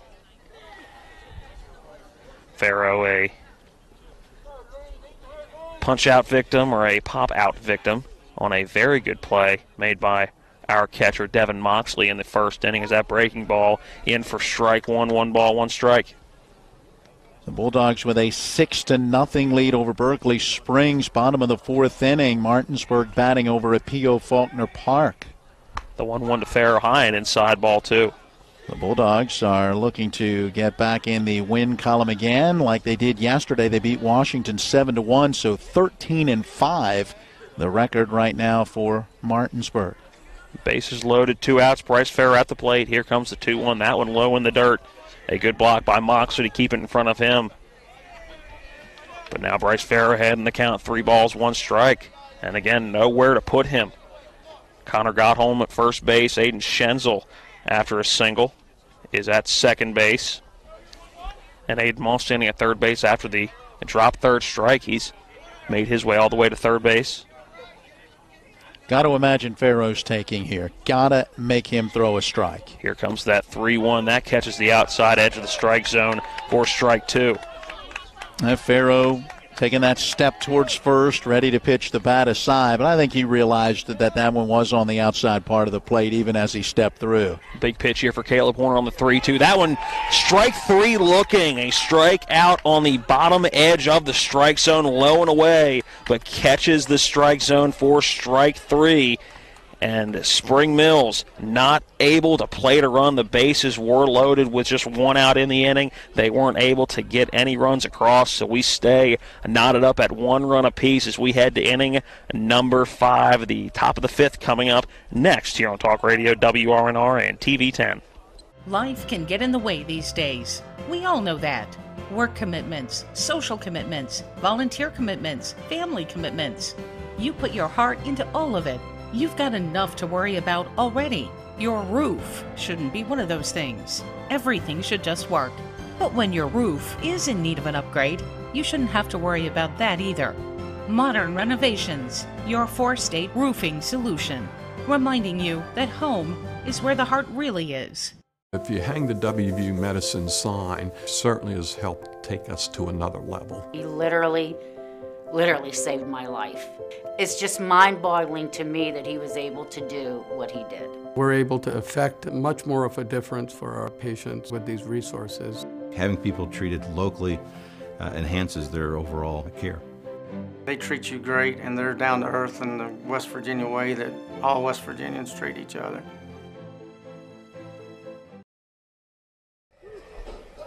One here as we head to the top of inning number 5.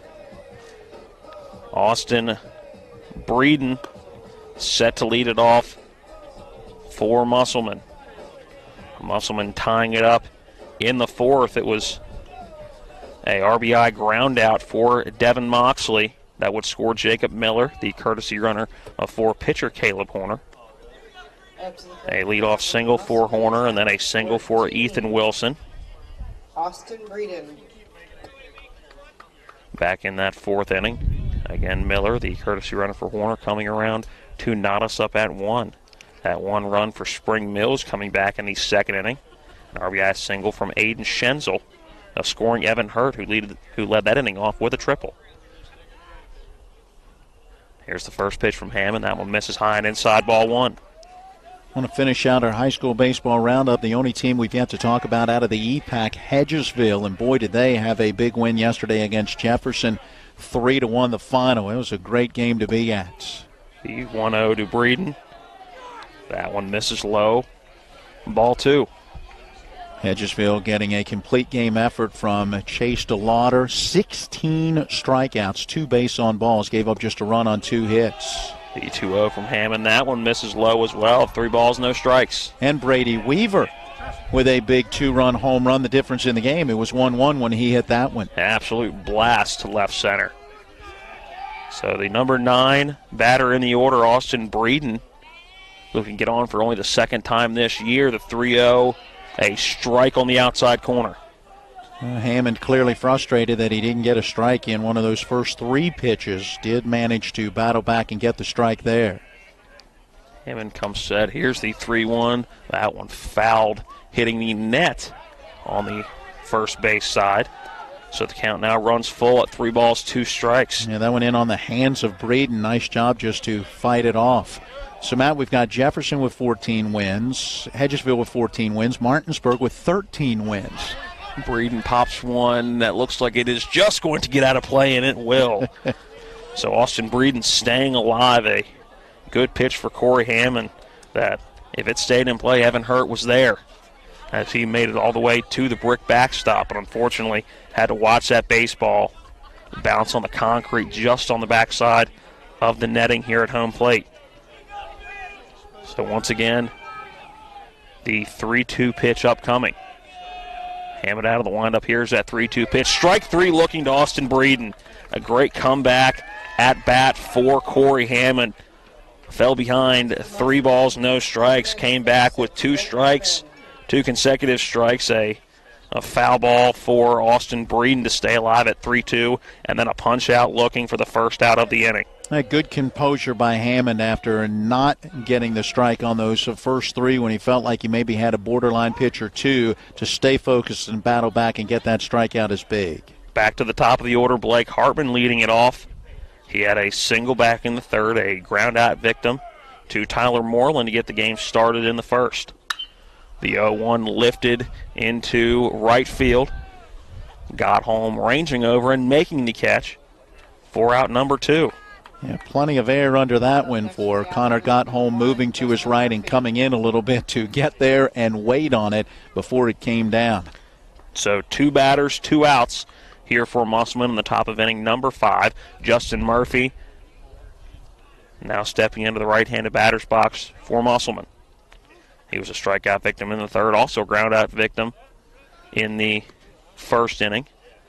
Another 6-3 ground out. It was the same on the score sheet for the first 2 batters of the game.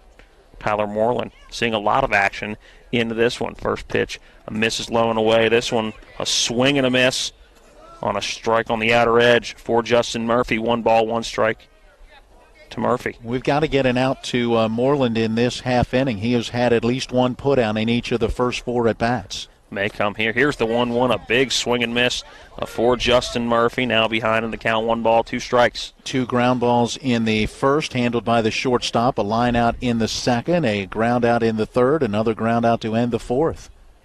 Here comes that 1-2, and that's a ground ball going to second base. Gilpin has it. He'll make that. Actually, getting it was Corey Hammond. Thought it was going right to Gilpin. Coming out of the batter's box, Justin Murphy crossing my field of vision. A good play by Corey Hammond, getting it over to Aiden Moss. Going to go down as a 1-3 in the books and a 1-2-3 inning for Corey Hammond and the Spring Mills Cardinals here in the top of inning number 5. We're still tied at 1. The bottom of the 5th coming up next. This is high school baseball on Talk Radio, WRNR, and TV 10. The National Maritime Center primary mission is to credential all U.S. mariners. We have approximately 250 employees here in Martinsburg, West Virginia. Most people aren't aware of the quality of life here in Berkeley County. We have a lot of employees that are from the area. We obviously have folks that have to do tours here, and it's kind of a little bit of a hidden secret of how nice the quality of life is here.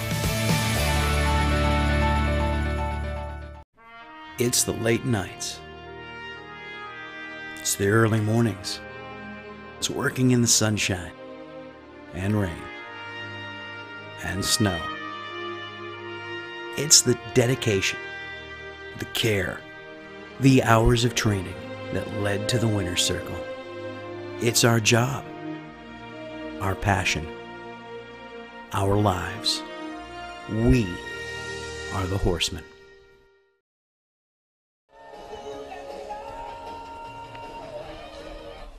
Bottom half of inning number 5, Corey Hammond set to lead it off for Spring Mills. The Cardinals and Applemen tied at 1 through 4.5. Hammond, a strikeout victim in the third, was hit by a pitch in the first inning. It was a strike him out, throw him out situation as Tyler Gilpin was struck out in the first, and then Devin Moxley throwing out a Corey Hammond for the third out of the inning. As he steps in, Caleb Horner still on the mound for the Applemen. The first pitch to Hammond, a foul tip, but held on to by Devin Moxley for strike 1. Yeah, Horner has been very efficient. 66 pitches, 45 have gone for strikes. Has hit a batter and walked a batter, but has been able to work around those. The 0-1 Corey Hammond able to hold up a check swing on a pitch blown away. Well, the appeal went to the first base umpire, Tim Carroll, and he's got a good view as he's at first right now looking down the line. He said no swing. Now comes the 1-1. This one, a strike on the outside corner. Hammond just watched that ball go by, and the ball getting away from Caleb Horner as Moxley tried to throw it back to the mound. Both of these guys have worked the outside part of the plate well. So Corey Hammond steps back in. A 1-2 count on the batter. Here comes that 1-2 from Horner. Ball 2 as Allen misses. High as Devin Moxley stands up to make that catch. So now the count knotted up at 2. 2 balls, 2 strikes. Here's the pitch from Horner. That one in the dirt. The ball 3. The right idea, just got it down too low, and Hammond would not chase. Showing a good eye, and now we'll see a 3-2 pitch. 5 hits so far for the Cardinals through 4 innings. As here comes the 2-2 fouled off, make that the 3-2 fouled off. And Corey Hammond staying alive. Oh, that'll be no, okay, I thought I heard contact on that one. The pop of the glove, perhaps, is a strikeout for Corey Hammond for the first out of the inning. Well, and again, on a pitch like that, even if if he makes just a little bit of contact straight into the catcher's mitt like that, that'll be a foul tip hung on to for the called strike 3, or the swinging strike 3, I should say. Tyler Gilpin taking the first pitch inside, ball 1. Gilpin a single back in the 3rd inning, a strikeout looking that we just mentioned back in the 1st. Here comes that 1-0 breaking ball in for strike 1 over the heart of the plate. Warner's got some good movement on that pitch. It's been working for him all day so far. Yep, has located it well. Not a pitch that breaks overly late, but just a consistent breaking balls. Here comes the 1-1 driven to the opposite field for Gilpin. That's going to get in for at least a single. Gilpin going to be on his way to second base, running it down as Nick Reeves in right field. He will get it in. As heading to third will be Tyler Gilpin. Will he get in? Sliding into third base. He is in safe. Ben Bartles blocking the baseball in front of him, but a triple for Tyler Gilpin, sending it to right field on a good inside-out swing. Hustling around first, second, and sliding into third base safely for a triple with 1 out here in the bottom of inning number 5. Nothing new for Tyler Gilpin. That is his 6th triple on the season. There's some people that like to have 6 triples in a career. There's some people that don't get 6 triples in a baseball career. And that is 2 triples on the night for this Spring Mills team, as Evan Hurt had one back in the 2nd inning. Tyler Moreland now steps in. A ground-out victim in his previous 2 at-bats in the 2nd and 3rd inning. The first pitch down the middle for strike 1. Breaking pitch that, again, broke right over the heart of the plate. Moreland took for strike 1. Here's the 0-1 from Hammond. This one low in the dirt, but gets Moreland to chase. Caleb Warner heading the count. No balls, 2 strikes. And a big at-bat is just 90 feet away would be the go-ahead run here in the bottom of inning number 5 in a game that not a whole lot of runs have been produced. Again, just 1 apiece for each. So runs hard to come by. Would like to get this one for Spring Mills. Here comes the 0-2 and a swing and a miss. A strikeout in the dirt, going down to first base, having to step off and make the play. Noah Wright is a ball in the dirt, a drop third strike. Moxley steps inside the baseline and makes a throw to first base, low and in the dirt, but having enough time to step off, block it, and touch the bag was Noah Wright for out number 2 in this inning. That had disaster written all over it, as Moxley really didn't step that far inside of the foul line, so he didn't have a great angle, and then threw it down in the dirt. Great job by Wright to know he had time to come off, block it, and then step back on the bag to make sure he got the out. Stepping to the plate now, catcher Evan Hurd as he takes the first pitch he sees high and outside for ball 1. Hurd a triple back in inning number 2, so the 2nd triple of the day for the Cardinals. Here comes that 1-0 to Hurd as he fouls this one off behind home plate. Possibly over the fence behind us as well. Matt, so far 6 runners have been left by Spring Mills, and 3 of them have been in scoring position. Caleb Horner has done a good job pitching and getting outs when he's needed them. Warner sets for that 1-1. Going out of the windup, here's the 1-1 to Hurt, low and in the dirt. Good take for Evan Hurt for ball 2. And a good block by Devin Moxley to keep Tyler Gilpin standing at third base on an overly aggressive secondary lead down that third base line. Gilpin, good speed, though. If that ball gets away from him towards the backstop, he's coming. Evan Hurt stands in for the 2-1 and takes strike 2 on the outside corner. Now there it is. We've said it. These pitchers have been working that outside corner. James Franklin, our plate umpire, gives that outside corner, and you got to be ready as a batter up there. A big pitch here, the 2-2 count. Here's the pitch, and ball 3 is that pitch looked right about knee high for strike 3. Evan Hurt, a check swing. The count now full at 3 balls, 2 strike, much to the dismay of the Applemen dugout and the Applemen faithful to our left. Yeah, that was very borderline. So the bottom of the 5th inning, here comes the 3-2 pitch, 2 outs here. Outside corner and ball 4. So a 6-pitch at bat that puts runners on the corners. At first base is Evan Hurt. At third base is Tyler Gilpin, and a courtesy runner now for Evan Hurt, and it'll be Braden McDaniel, the courtesy runner. Yeah, he ran earlier and will come back in again. So McDaniel now standing at first for Evan Hurt, as now up to the plate is Aiden Moss. First pitch to Moss, low and away, but swings through strike 1. The ball gets away from Devin Moxley, and McDaniel will move up into scoring position at second base. Yeah, so that'll be a wild pitch. And so Aiden Moss swings through what would have been ball 1. Now falls behind in the count 0-1. So 2 runners in scoring position. Braden McDaniel at second, Tyler Gilpin at third. Surprised Gilpin did not try to come home, but apparently didn't get a good read on it. And if you don't get a good read, better to stay than to get thrown out at the plate. Don't want that third out there. Here's the 0-1 to Moss. Dribbles that one foul down the third base line, only getting about 30 feet up the line. Moss trying to make sure he puts it in play. A strikeout victim looking in the second. He did reach in the 4th, but remember, that was a third strike wild pitch. So 0-2 the count, 2 outs. Aiden Moss, the batter, 2 runners in scoring position. McDaniel, the pinch runner for Evan Hurt, and Tyler Gilpin, the triple with 1 out here in the bottom of inning number 5. Here comes that 0-2 from Horner. Low and away, ball 1. Yeah, a lot of movement on that one, breaking off of that outside corner.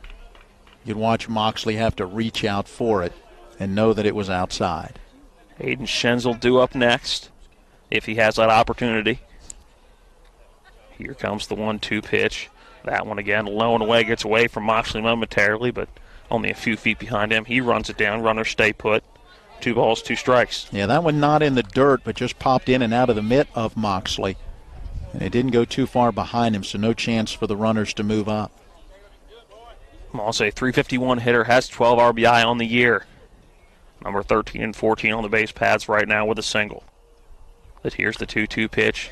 A foul ball flared over the first base dugout, staying alive for Aiden Moss. A nice job of just protecting the plate. Not much he could do with that pitch, but he fouls it off and gets a chance to see another.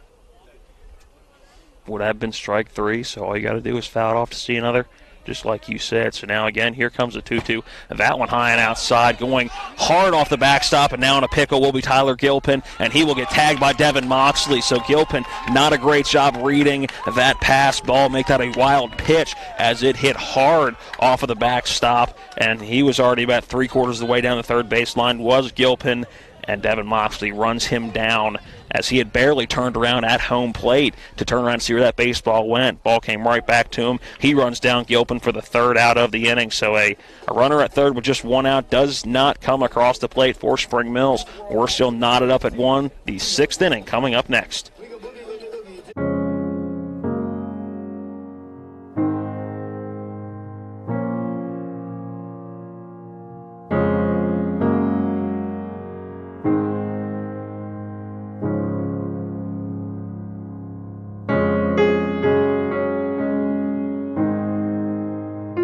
Prepare for what's next or to plan ahead. We're here. Brown Funeral Home, a legacy of service since 1880. Life can get in the way these days. We all know that. Work commitments, social commitments, volunteer commitments, family commitments. You put your heart into all of it. You've got enough to worry about already. Your roof shouldn't be one of those things. Everything should just work. But when your roof is in need of an upgrade, you shouldn't have to worry about that either. Modern Renovations, your four-state roofing solution. Reminding you that home is where the heart really is.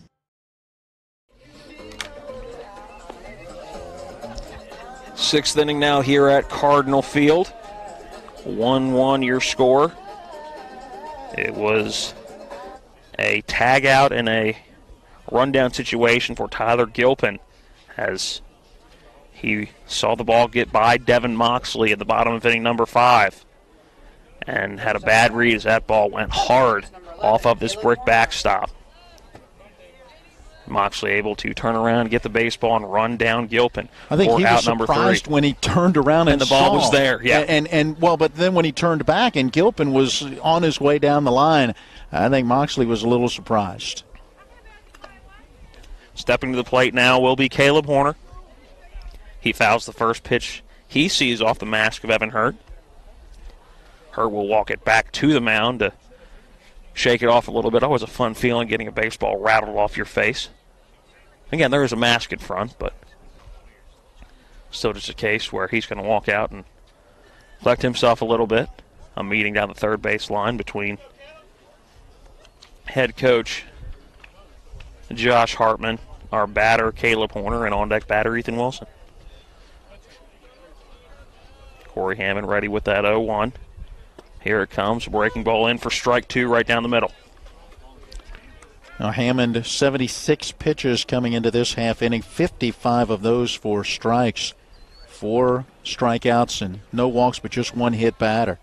The 0-2 low and away as Evan Hurt was set up in the left-handed batter's box for a right-handed hitter in Caleb Horner. Look, I know you can call that 0-2 pitch a waste pitch, but the idea is to still try to get it close enough you might get him to chase. Here's that 1-2 lifted into left center. That's going to get down for at least a double, maybe more for Caleb Horner as he cruises into second standing, and that is where he will stay. A leadoff double for Caleb Horner here in the top of inning number 6. And maybe the spark Musselman needs to take the lead in this one. Jacob Miller going to be the courtesy runner once again for Caleb Horner. It's now the second hit of the night for the starting pitcher, Caleb Horner. It was a single back in the 4th inning, a double here in the 6th. And now Ethan Wilson an opportunity to possibly, we'll see if he gets the sign to lay down a bunt and move a Miller to third base, or whether he gets the sign to swing away as the power hitter in the lineup, if you will, in that number 4 spot. Here comes the first pitch and a strike on the outside corner, so not a bunt initially at least. Ironically enough, Horner's single in that 4th inning led off that inning, and eventually Miller, who served as the courtesy runner, came around to score the only run. So here we go again. Here comes the 0-1 low in the dirt for ball 1. So 1-1 the count now to Ethan Wilson. Would be a big inning or a big opportunity. Still is a big opportunity right now for Musselman. Runs hard to come by. Again, just 1 apiece here in the 6th. Wilson had a big hit as a part of that 4th inning. 3 hits in that frame leading to the run for Musselman. 3 of their 5 hits coming in that inning, and that's the key. You got to string hits together. Checking back at second was Hammond, nothing doing. So here comes the 1-1 to Ethan Wilson, breaking for a strike on the low inside corner of the zone. Now Hammond ahead in the count, 1-2. Again, Ethan Wilson a single back in inning number 4. As here comes the 1-2. He'll chase the high breaking ball for strike 3. So the first out of the inning is Ethan Wilson on the strikeout on a breaking ball that started high and still broke up in the strike zone, and Wilson chased for strike 3. Now that prior pitch was down low, working that inside part of the plate. That next pitch kind of up and away, and got Wilson to go after it. Brings up to the plate Ben Bartles as he takes strike 1 low and inside.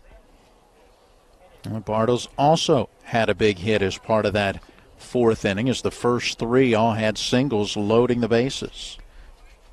Hammond comes set for the 0-1. A breaking pitch down the middle for strike 2. So the breaking ball working very well for Corey Hammond and Caleb Horner tonight. Both throwing that with high efficiency and throwing a lot of strikes. So here comes that 0-2. The 0-2 lifted into right field. Connor Gotholm moving to his right, coming up with the catch for out number 2, and having to stay at second is Jacob Miller. So after a leadoff double, a strikeout, and a fly out to right field. And now Spring Mills just a out away from getting out of the inning after a early scare with the leadoff batter. Again, it was a double by Caleb Horner starting it all off. Devin Moxley steps in. A open stance in the right-handed batter's box. The first pitch to him low and away for ball 1.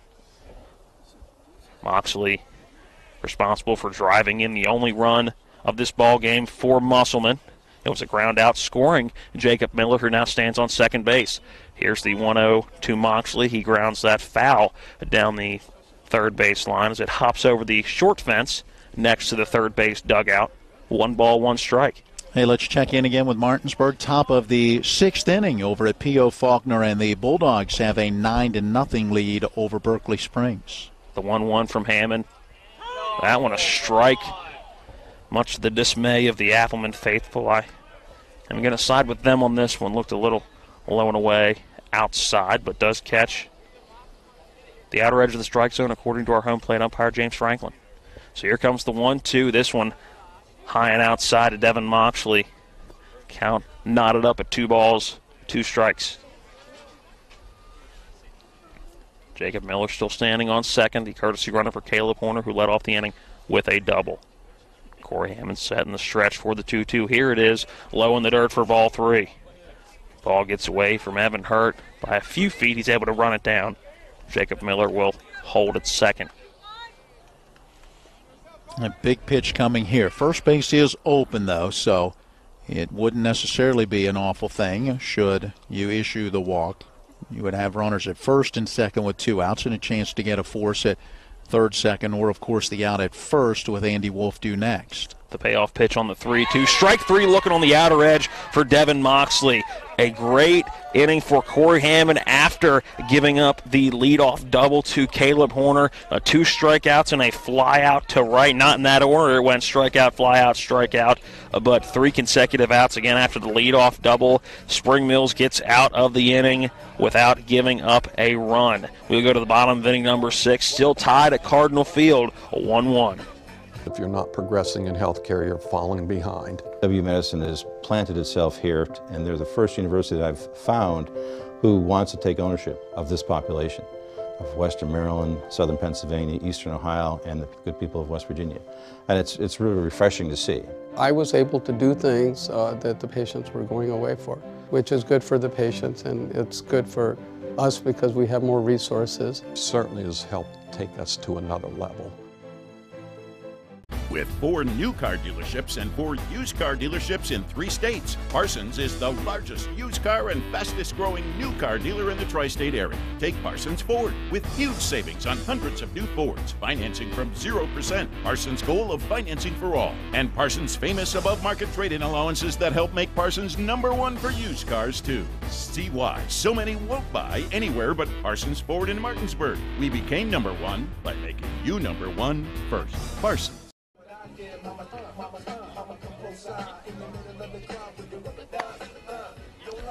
We head to the bottom of inning number 6, knotted up at 1 here in the north end of Berkeley County. Spring Mills taking on Musselman. It was back in the 2nd inning that Spring Mills got their 1 run in this game, an RBI for Aiden Schenzel, scoring Braden McDaniel, and then it was a ground-out RBI for Devin Moxley, scoring Jacob Miller, the courtesy runner for Caleb Horner, back in inning number 4 for Musselman. Aiden Schenzel now the batter for Spring Mills. Up should be Aiden Moss. That's right. So he gets the fresh at bat after the rundown of Tyler Gilpin. So he gets a fresh at bat. here in the bottom of inning number 6. The 0-1, a ground ball to shortstop. Hartman up with it, fires over to first for out number 1. With bang-bang play over at first base, as that one wasn't hit extremely hard. Hartman has a strong arm and needed all of it to get that out. Now, let's bring Aiden Schenzel to the plate. We'll do it. Not that we have anything to do with it, but we'll do it. Schenzel coming up, 2 singles in the game today, a single in the second, an RBI single, and a base hit in the 4th. First pitch to him, low and inside for ball 1. And let's check in on the Major League Baseball scoreboard. Depending on how quickly this one wraps up, we may join it in progress. Washington at Philadelphia, the Nationals with a 6-0 lead. The 1-0 low inside, 2 balls, no strikes. I believe Jeremy Hellickson got the start in that one today for the Nationals. And that's coming off that win yesterday, 10-6 in 10 innings, with a Juan Soto 3-run home run in that 10th. The 2-0 from Horner, that one misses high, 3 balls, no strikes. Meanwhile, Oakland has a 7-1 lead at Baltimore. Here comes the 3-0. That one, a strike on the inside corner to Schenzel. Schenzel a good eye, 5 base on balls so far this season. See if he's taking again on the 3-1. Corner out of the windup with the 3-1, and a sharp hit ball hauled in by Justin Murphy at second base. It was a ball trailing away off the right-handed bat of Schenzel, trailing towards right center, but Murphy playing deep enough, he's able to extend that left arm and make the catch for out number 2 in the inning. Yeah, moving over to his right, able to reach up and pull that one in. Nice play defensively. So 2 down as Connor got home. Now the batter for Spring Mills chases a fastball, a 4th strike, 1 high. Went up the ladder to get that one, and a big hearty cut, but swung through.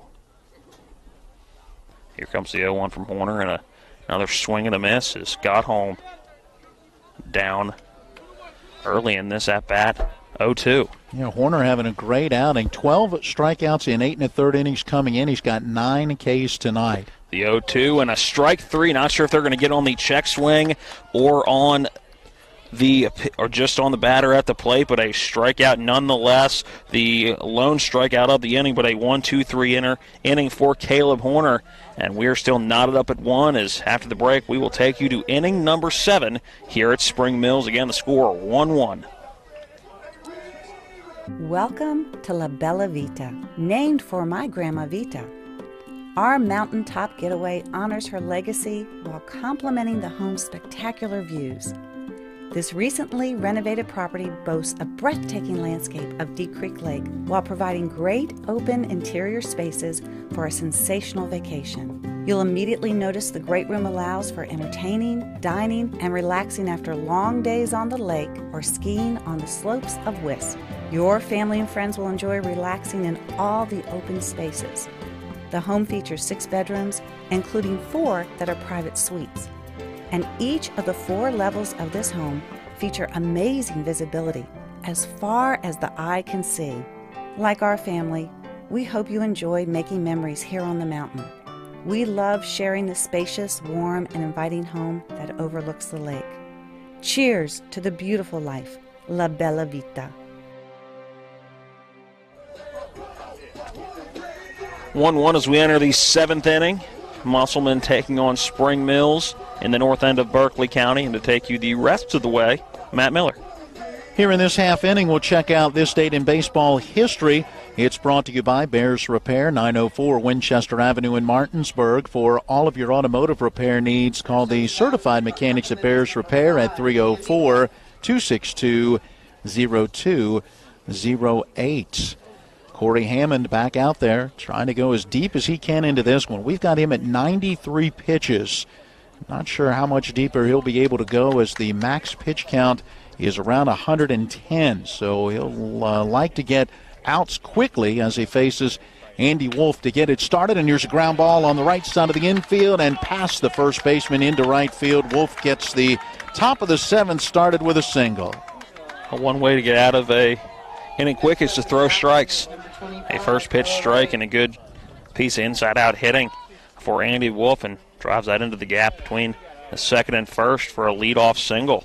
It'll bring up Noah Wright, and let's see if Musselman ready to advance the runner into scoring position. That is certainly on the mind of Hammond, who turns and makes that throw over. Wolf goes back in standing, held on at first by Aiden Moss. It's the fourth time in this game that Musselman has led off the inning with a hit. Wright squares, lays down the bunt, charging down off the mound and over towards the third baseline. Hammond fields and throws on to first in time to get him. The sacrifice bunt for Noah Wright advances Wolf into scoring position at second with one away, and will bring up would be Austin Breeden, but hold on, that looks to be Jacob Miller who's being called on. So Miller stands in and takes strike one. First at bat for Jacob Miller after serving as the courtesy runner earlier. Miller bats from the right side against the right-hander on the hill. Takes this one down low. It's now at 1-1 strike. Miller 0 for 3 on the season. No homers, 2 driven in. No walks, has struck out twice, but has also reached on an error. Here's the pitch, and it's a ground ball on the left side of the infield. Slow, charging in the hole, making the scoop is Tyler Moreland, and the shortstop's throw to first is not in time, as Miller will leg it out for an infield base hit, putting runners at the corners as Andy Wolf went from second to third. It was a tough play for Moreland to make because he's got to work around Andy Wolf, who is charging towards third base, and Wolf doing a good job of not touching that baseball and getting a out on the base paths, but Moreland having to wait for that ball to get by Andy Wolf, and a speedy Jacob Miller. We mentioned he was a courtesy runner earlier, so obviously some speed on the base paths and a relatively easy infield single that he was able to leg out.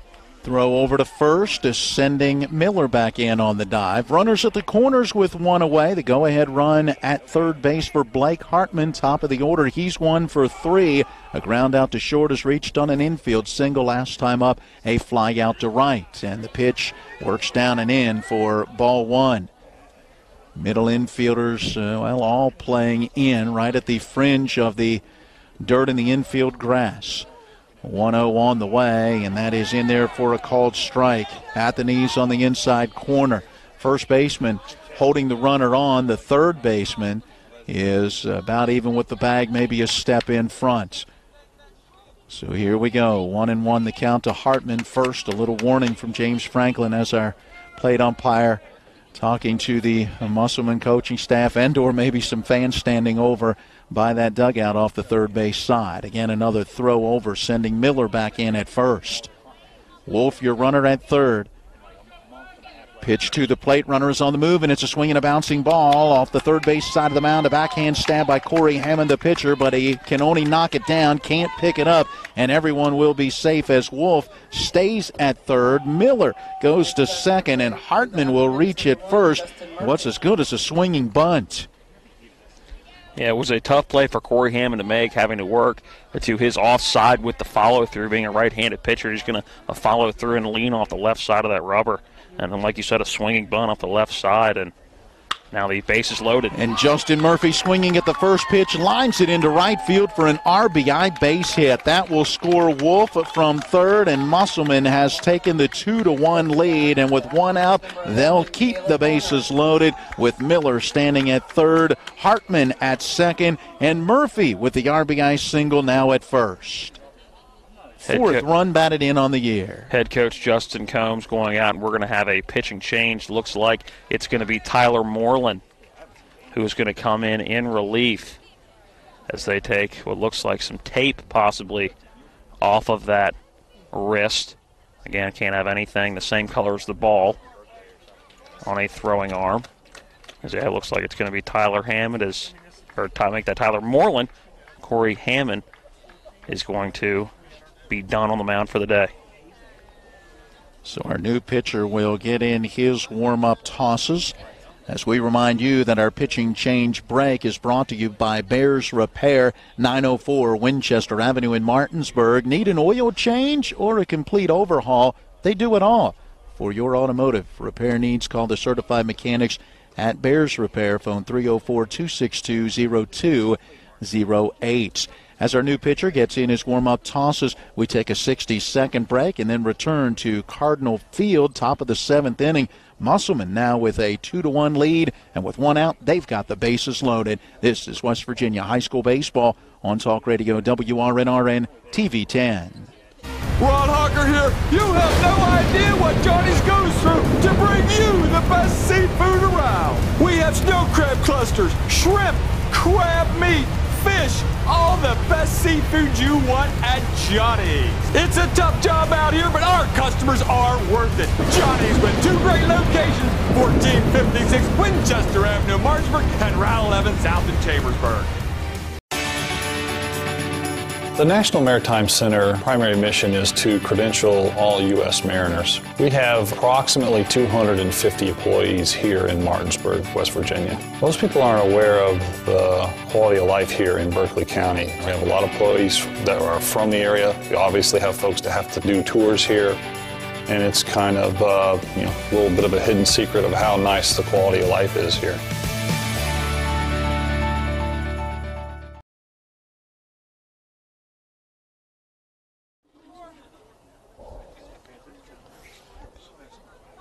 It looks like a straight swap here as Corey Hammond makes his way to the shortstop position, while Tyler Moreland, who had been at short, now takes over on the mound. Hammond goes 6 1/3 innings, so far giving up the 2 runs on 9 hits. The runners on base still his responsibility. 6 strikeouts, no walks, and 1 hit batter for Hammond. Now Moreland takes over. We'll try to prevent any further damage with the infield playing in as Caleb Horner stands in and takes strike 1. And what a tough out he has been today after being retired on a ground out to first with a pitcher covering in the first. He singled in the 4th and doubled in the 6th. The runners with their leads, and the pitch to the plate. Pop foul out of play first base side quickly. 0-2. Let's see what we can find on Tyler Moreland, making his 6th appearance. 18 1/3 innings coming in, 20 hits, 16 runs, 8 earned. Has struck out 20 and has walked 13. His record 2-0. Here comes the pitch, hit in the air, deep into straightaway center field, and over the head of Bryce Farrow, who never seemed like he had a good read on it. Easily scoring from third is Miller. Hartman will score as well. Stopping at third is Murphy. Horner has himself a double to drive into. 3 runs have scored in the inning as Musselman pushes that lead out to 4-1. Well, you said it perfectly. It was a deep fly ball, a very well hit ball by Caleb Horner, but Bryce Farrow just never seemed like he had a good read on it at all. But that now extends the lead 4-1 for Musselman, and the way it's been hard to get runs in this game, that's a huge deficit at this point in the game for Spring Mills. It'll bring up Ethan Wilson with 2 more in scoring position. Runners at 2nd and 3rd. Wilson looks at the first pitch, a fastball for strike 1. Boy, how about 5 hits in this inning after 5 hits through the first 6 for Musselman. The bat's coming to life late. Here's the pitch, down low, 1 ball, 1 strike. And does this have an eerie feeling like the season opener between these two? That was a 6-6 game into the 8th inning when Spring Mill scored 5 runs in the top of the 8th and went on for a 11-6 win. 1-1 to the plate. Ooh, swing and a miss. That went in on the hands of Wilson. Really handcuffed him as he made the swinging attempt. It's 1-2. And not a whole lot was going to come from that. Even if he did make contact, would have been a dribbler down one of the lines, or most likely foul, jammed on that pitch. Wilson 1 for 3 tonight with a single. Takes this 1-2 delivery down low and outside. That single came back in the 4th inning, sandwiched in between a line out to short in the 2nd and a strikeout his last time up in the 6th. Still just 1 out with runners at 2nd and 3rd. Moreland nods yes to his catcher Evan Hurt, and here comes that pitch down low, bounces away from the catcher through to the backstop. We could have a play at the plate. No, we won't. By the time Hurt can get to it, no chance to make the throw. Sliding in safely is Justin Murphy as he scores on the wild pitch. Make that now 4 runs in this inning, 5-1 Musselman ahead now on the top of inning number 7. And again, after a combined 2 runs between the two teams through 6 innings. It is now a 3-2 count to Ethan Wilson, and a 4-run inning here for Musselman, and now a runner on third. Now the pitch to the plate on the 3-2, a foul tip hung on to by the catcher, Evan Hurt, and that'll be a strikeout for the second out of the inning. The runner will hold at third, and that runner is Caleb Horner. He advanced on that wild pitch that scored Murphy from third as Horner advanced from second to third. So he's in scoring position just 90 feet away with Ben Bartles to the plate. Put the finishing touches on your score sheet for Corey Hammond, all 5 runs, his responsibility. Bartles 1 for 3 with a single, swings and fouls the first pitch back for strike 1. Grounded out to third in the second, singled in the fourth, and had a fly out to right in the 6th inning. By the way, looking ahead to the bottom of the 7th for Spring Mills, it'll be the 9-1 and 2 hitters due.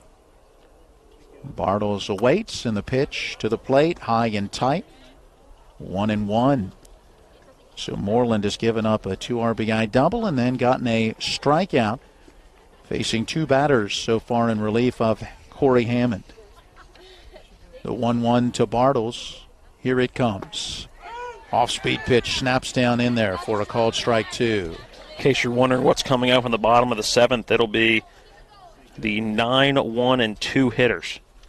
So Riley, Hardaby, Bryce Farah, and Corey Hammond as Ben Bartles will take first base. Yeah, that pitch got away from Moreland as it came inside, and Bartles trying to spin out of the way, took that one off of, I believe, the back of the arm.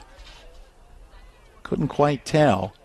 He seems to be okay as he made his way down to first base, putting himself on and putting runners at the corners for Devin Moxley, who now becomes the 9th batter in this top of the 7th inning. Andy Wolf got it all started with a single to right, and he is in the on-deck circle. Ready to go. Moreland to the plate. Swing and a miss by Moxley, and it is 0-1. Moxley with a strikeout looking in the 2nd, delivered an RBI ground out with the bases loaded in the 4th. That plated Musselman's first run of the game. Went down looking at a 3-2 pitch his last time up. Well, here's a throw over to first, trying to keep the runner close, and it's a bad throw that gets away from Aiden Moss, and another run will score as Horner easily comes home from third. Now a 6-1 lead for Musselman. Bartles advances to second base on the error. And just not a play you need right now if you're Tyler Moreland on the mound. I get trying to keep a runner honest, but a quick snap throw that possibly Aiden Moss wasn't expecting. It's not, I don't think, what you need when you're already down by a 4 in an inning. Moxley with a high fastball well up out of the zone. Evan Hurt had to jump up to grab it, and the count goes 1-1 to Moxley. 5 runs have crossed in this top of the 7th inning, a 6-1 lead for Musselman. The 1-1 pitch due with that runner at second. Moreland looks at the runner, now comes to the plate with a called strike on the outside corner at the knees. So now 1-2, and Moreland a pitch away from getting his team to the plate for their final at bat, but now down by at least 5.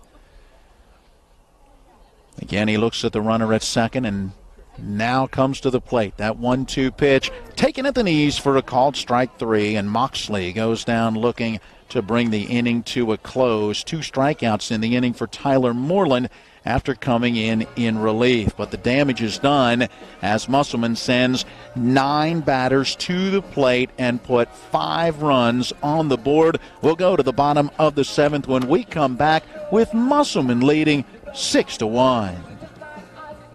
It's the late nights. It's the early mornings. It's working in the sunshine and rain and snow. It's the dedication, the care, the hours of training that led to the winner's circle. It's our job, our passion, our lives. We are the horsemen. It's one of the toughest times you'll ever face when someone close to you passes away. It's a swirl of papers to sign and arrangements to be made, all while you're dealing with grief. At Brown Funeral Home, we encourage you to pre-plan. Pre-planning not only makes things easier for you, it protects you from rising costs. At Brown Funeral Home, our families are precious to us, and so are yours. Brown Funeral Home in Martinsburg, Inwood, and Charlestown, Ranson. Time I made good on a promise. I told you in the top of the 7th inning that we would check out this date in baseball history. So let's do it as we go to the bottom of the 7th. We go to April the 10th of 2014. 24-year-old Danny Salazar strikes out 10 White Sox batters in 3 2/3 innings during the Indians' loss at U.S. Cellular Field. It marks the first time since 1914 a starting pitcher had fanned 10 batters without finishing the 4th inning. The right-hander gets all of his outs via the strikeout except for Adam Eaton, who was thrown out at second trying to stretch a single into a double. Get this? Salazar, outside of the strikeouts, gave up 5 earned runs on 6 hits and took the loss 7-3. Strike them out or they get a big base hit. I was going to say, strike them out or you lose, basically. Well, we have another pitching change, as we might expect. Blake Hartman taking over on the hill for Musselman, trying to close this one out. He faces Riley Hardeby to get this bottom of the 7th started, and it's a foul ball out of play, third base side, and 0-1 to the third baseman and number 9 hitter for Spring Mills. Our pitching change brought to you by Bears Repair, 904 Winchester Avenue in Martinsburg. Here's the next delivery on the outside corner for a called strike 2. Again, just a straight swap as Caleb Horner has gone to short with Blake Hartman taking over on the mound. We had 100 pitches for Horner after 6 innings and expected a change. A swing and a miss, and Hardeby down on strikes, 1 away. Now back to the top of the order will be Bryce Farrow and Corey Hammond, as the Cardinals are going to need 5 to keep playing, and now down and out. Blake Hartman has worked 5 1/3 innings this season. It's his 5th appearance, has not started a game, he is 1-0. Delivers this first pitch at the knees for strike 1 to Farrow. He's given up 4 runs, 2 earned on 9 hits in 5 1/3 innings, 8 strikeouts, and no base on balls. Been very effective. Swinging away, here's a fly ball, pretty well hit into left center field. Ranging to his left and back is Andy Wolf, and he runs it down for out number 2. It's not an easy play for Andy Wolf. A great hit by Bryce Farrow, at least put a charge into it over to left field.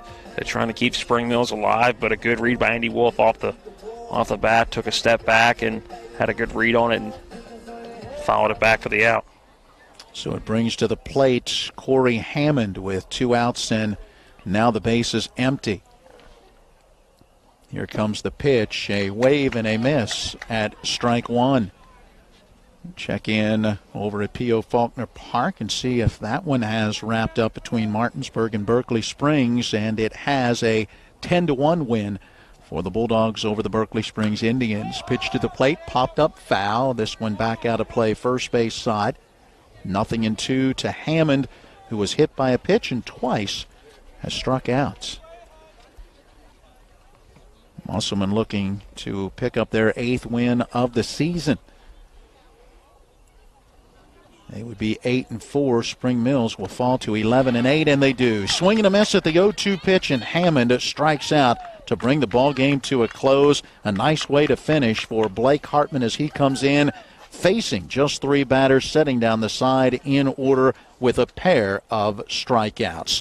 Final in this one, thanks to a 5-run top of the 7th inning. It is Musselman 6 and Spring Mills 1. We'll come back and tell you all about it as we get into our post-game show. It's brought to you by The Final Score, with plenty of screens to watch the games, pool tables, trivia nights, and great food and drink selections. Meet your friends at The Final Score, 1517 Winchester Avenue, just south of Martinsburg. This is West Virginia High School Baseball on Talk Radio WRNR and TV 10.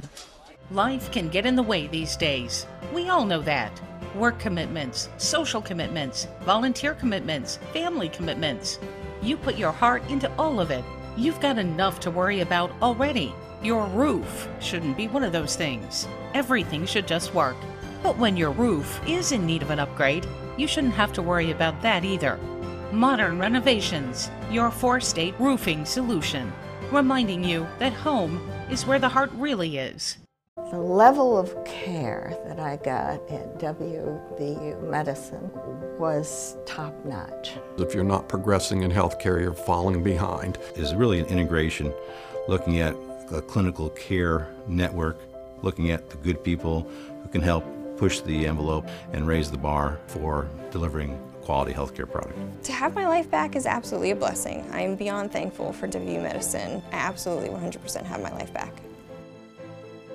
With 4 new car dealerships and 4 used car dealerships in 3 states, Parsons is the largest used car and fastest growing new car dealer in the tri-state area. Take Parsons Ford with huge savings on hundreds of new Fords, financing from 0%, Parsons' goal of financing for all, and Parsons' famous above-market trade-in allowances that help make Parsons #1 for used cars too. See why so many won't buy anywhere but Parsons Ford in Martinsburg. We became #1 by making you #1 first. Parsons.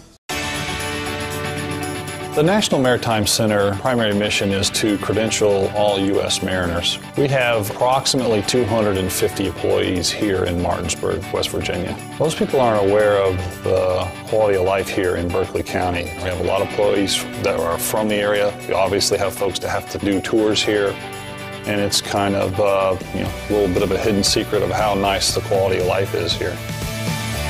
We are back again here at Cardinal Field, putting the finishing touches on this one. The post-game show brought to you by the final score at 15-17, Winchester Avenue, just south of Martinsburg. Well, let's recap the scoring, and there wasn't much until that top of the 7th inning. Matt, we go to the bottom of the 2nd when Spring Mills got a one-out triple from Evan Hertz.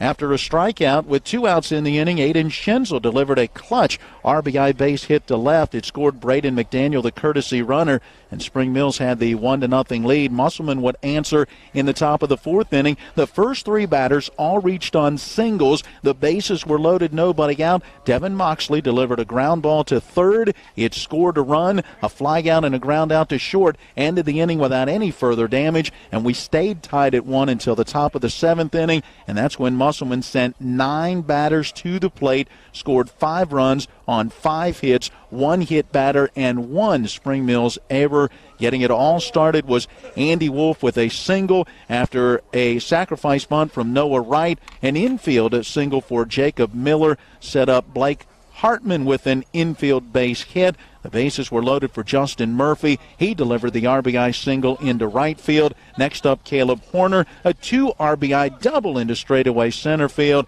Well, that was about all she wrote, as a wild pitch and an error scored the last 2 runs. 5 in that top of the 7th, lifting Musselman to the 6-1 victory. I was really surprised throughout this entire game with our 2 starting pitchers. I thought they both threw very well for pitchers that had struggled coming in, especially Caleb Horner, who came in with an 8.64 ERA and only 8 innings pitched. He went 6 strong today, only giving up 6 hits and striking out 10. I said in the pregame he was going to hope that this was a kind of a game, season-changing a game for him on the mound, and I think it proved to be. And for Spring Mills, I was impressed with Corey Hammond. Went 6 1/3, did give up 5 runs that are going to go to him, but again, until that 7th inning when the bats came around, I thought that Hammond pitched one heck of a ball game and was going to go down as a tough luck loser. But overall, a good pitching matchup. We've seen a couple of good pitching matchups over the last 2 days with our game last night featuring Taylor Tennant and Chase DeLauder. And Caleb Horner and Corey Hammond tonight did not disappoint either. Yeah, great effort tonight by both of these teams, but in the end, it was that top of the 7th that proves to be the difference as Musselman gets the win. We'll take one final timeout, come back to wrap up our final score post-game show as we run the numbers from this one. Again, the final tonight, it is Musselman 6 and Spring Mills 1. It's the late nights. It's the early mornings. It's working in the sunshine and rain and snow. It's the dedication, the care, the hours of training that led to the winner's circle. It's our job, our passion, our lives. We are the Horsemen. Ron Hawker here. You have no idea what Johnny's goes through to bring you the best seafood around. We have snow crab clusters, shrimp, crab meat, fish, all the best seafood you want at Johnny's. It's a tough job out here, but our customers are worth it. Johnny's with 2 great locations, 1456 Winchester Avenue, Martinsburg, and Route 11 south in Chambersburg.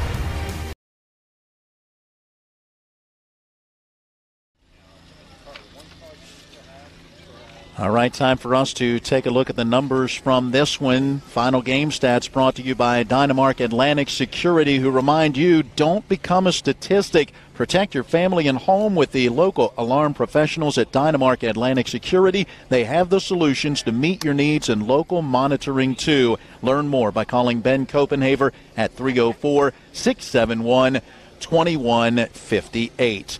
We begin with the pitching totals. Corey Hammond, the starter for Spring Mills, taking the loss, going 6 1/3 innings, 5 runs allowed on 9 hits. He would strike out 6, no walks but 1 hit batter. Tyler Moreland in relief, 2/3 of an inning, allowed a run on a hit, 2 strikeouts, no walks, and 1 hit batter. Caleb Horner in the start for Musselman will get the win. 6 solid innings, gave up just a run on 6 hits, came in with 12 strikeouts through 8 1/3 innings, struck out 10 tonight, issued 2 walks, and hit a batter. Blake Hartman pitches the final inning. No runs, no hits, 2 strikeouts, and no walks. Offensively, Musselman pounding out 10 hits. Blake Hartman in the leadoff spot, 2 for 4 with a run scored. Justin Murphy, 1 for 4 with an RBI single. Caleb Horner, 3 for 4, a couple of doubles, 2 runs batted in, and a couple of runs scored. A base hit as well for Ethan Wilson, a single for Ben Bartles, a single and a run scored for Andy Wolf, and an infield hit and a run scored for Jacob Miller. For the Spring Mills Cardinals, 6 base hits, a couple of those coming from Tyler Gilpin. He had an infield single and a triple. Evan Hurt had a triple and a run scored. Aiden Schenzel, a couple of hits in 3 trips to the plate, including an RBI single. Connor Gottholm had a single to center as well. So the final totals for Musselman, 6 runs, 10 hits, no errors, 6 left and 5 in scoring position. Spring Mills a run on 6 hits with 1 error. They stranded 7-4 in scoring position. Horner with the win, 1-2. Hammond with the loss, 2-2. Time of the game, 1 hour and 56 minutes. The Spring Mills Cardinals fall to 11-8. Musselman is now 8-4. For the Spring Mills Cardinals, they'll be right back in action tomorrow night as they will play at Martinsburg. Their game originally scheduled to be played on Friday night, but with the impending rainy weather coming in on Friday, Martinsburg and Spring Mills electing to move that game up. Meanwhile, coming up tomorrow for Musselman, they will take on Greencastle Antrim out of Pennsylvania. All right, that's a look at the numbers brought to you by Dynamark Atlantic Security. Call Ben Copenhaver at 304-671-2158 to learn more about how they can protect your family and your home. And as we put the final touches on our Final Score postgame show, next up for us, high school baseball-wise, will be next week in Myrtle Beach, South Carolina, as 5 of our 6 area teams head down there, and we will be there to bring you the action. 2 games on Monday, 2 on Tuesday, 2 on Wednesday. Follow us on our Facebook page, and we'll give you that schedule and results each day. Catch the action right here on Talk Radio WRNR, the WRNR TV page on YouTube, and, of course, TV 10 in Berkeley and Jefferson counties. Well, thanks to each of our sponsors supporting our coverage of high school baseball. We thank you for joining us at each of our broadcast and telecast entities. Thanks to both head coaches, Josh Hartman and Justin Combs, providing information and interviews. Thanks to all of the athletic staff and the folks here at Cardinal Field for their help and hospitality with today's broadcast coverage. Our studio engineer, Caleb Falero. For Matt Crawford, I'm Matt Miller, reminding you today's final score. It is Musselman 6 and Spring Mills 1. Until next time, so long, everyone.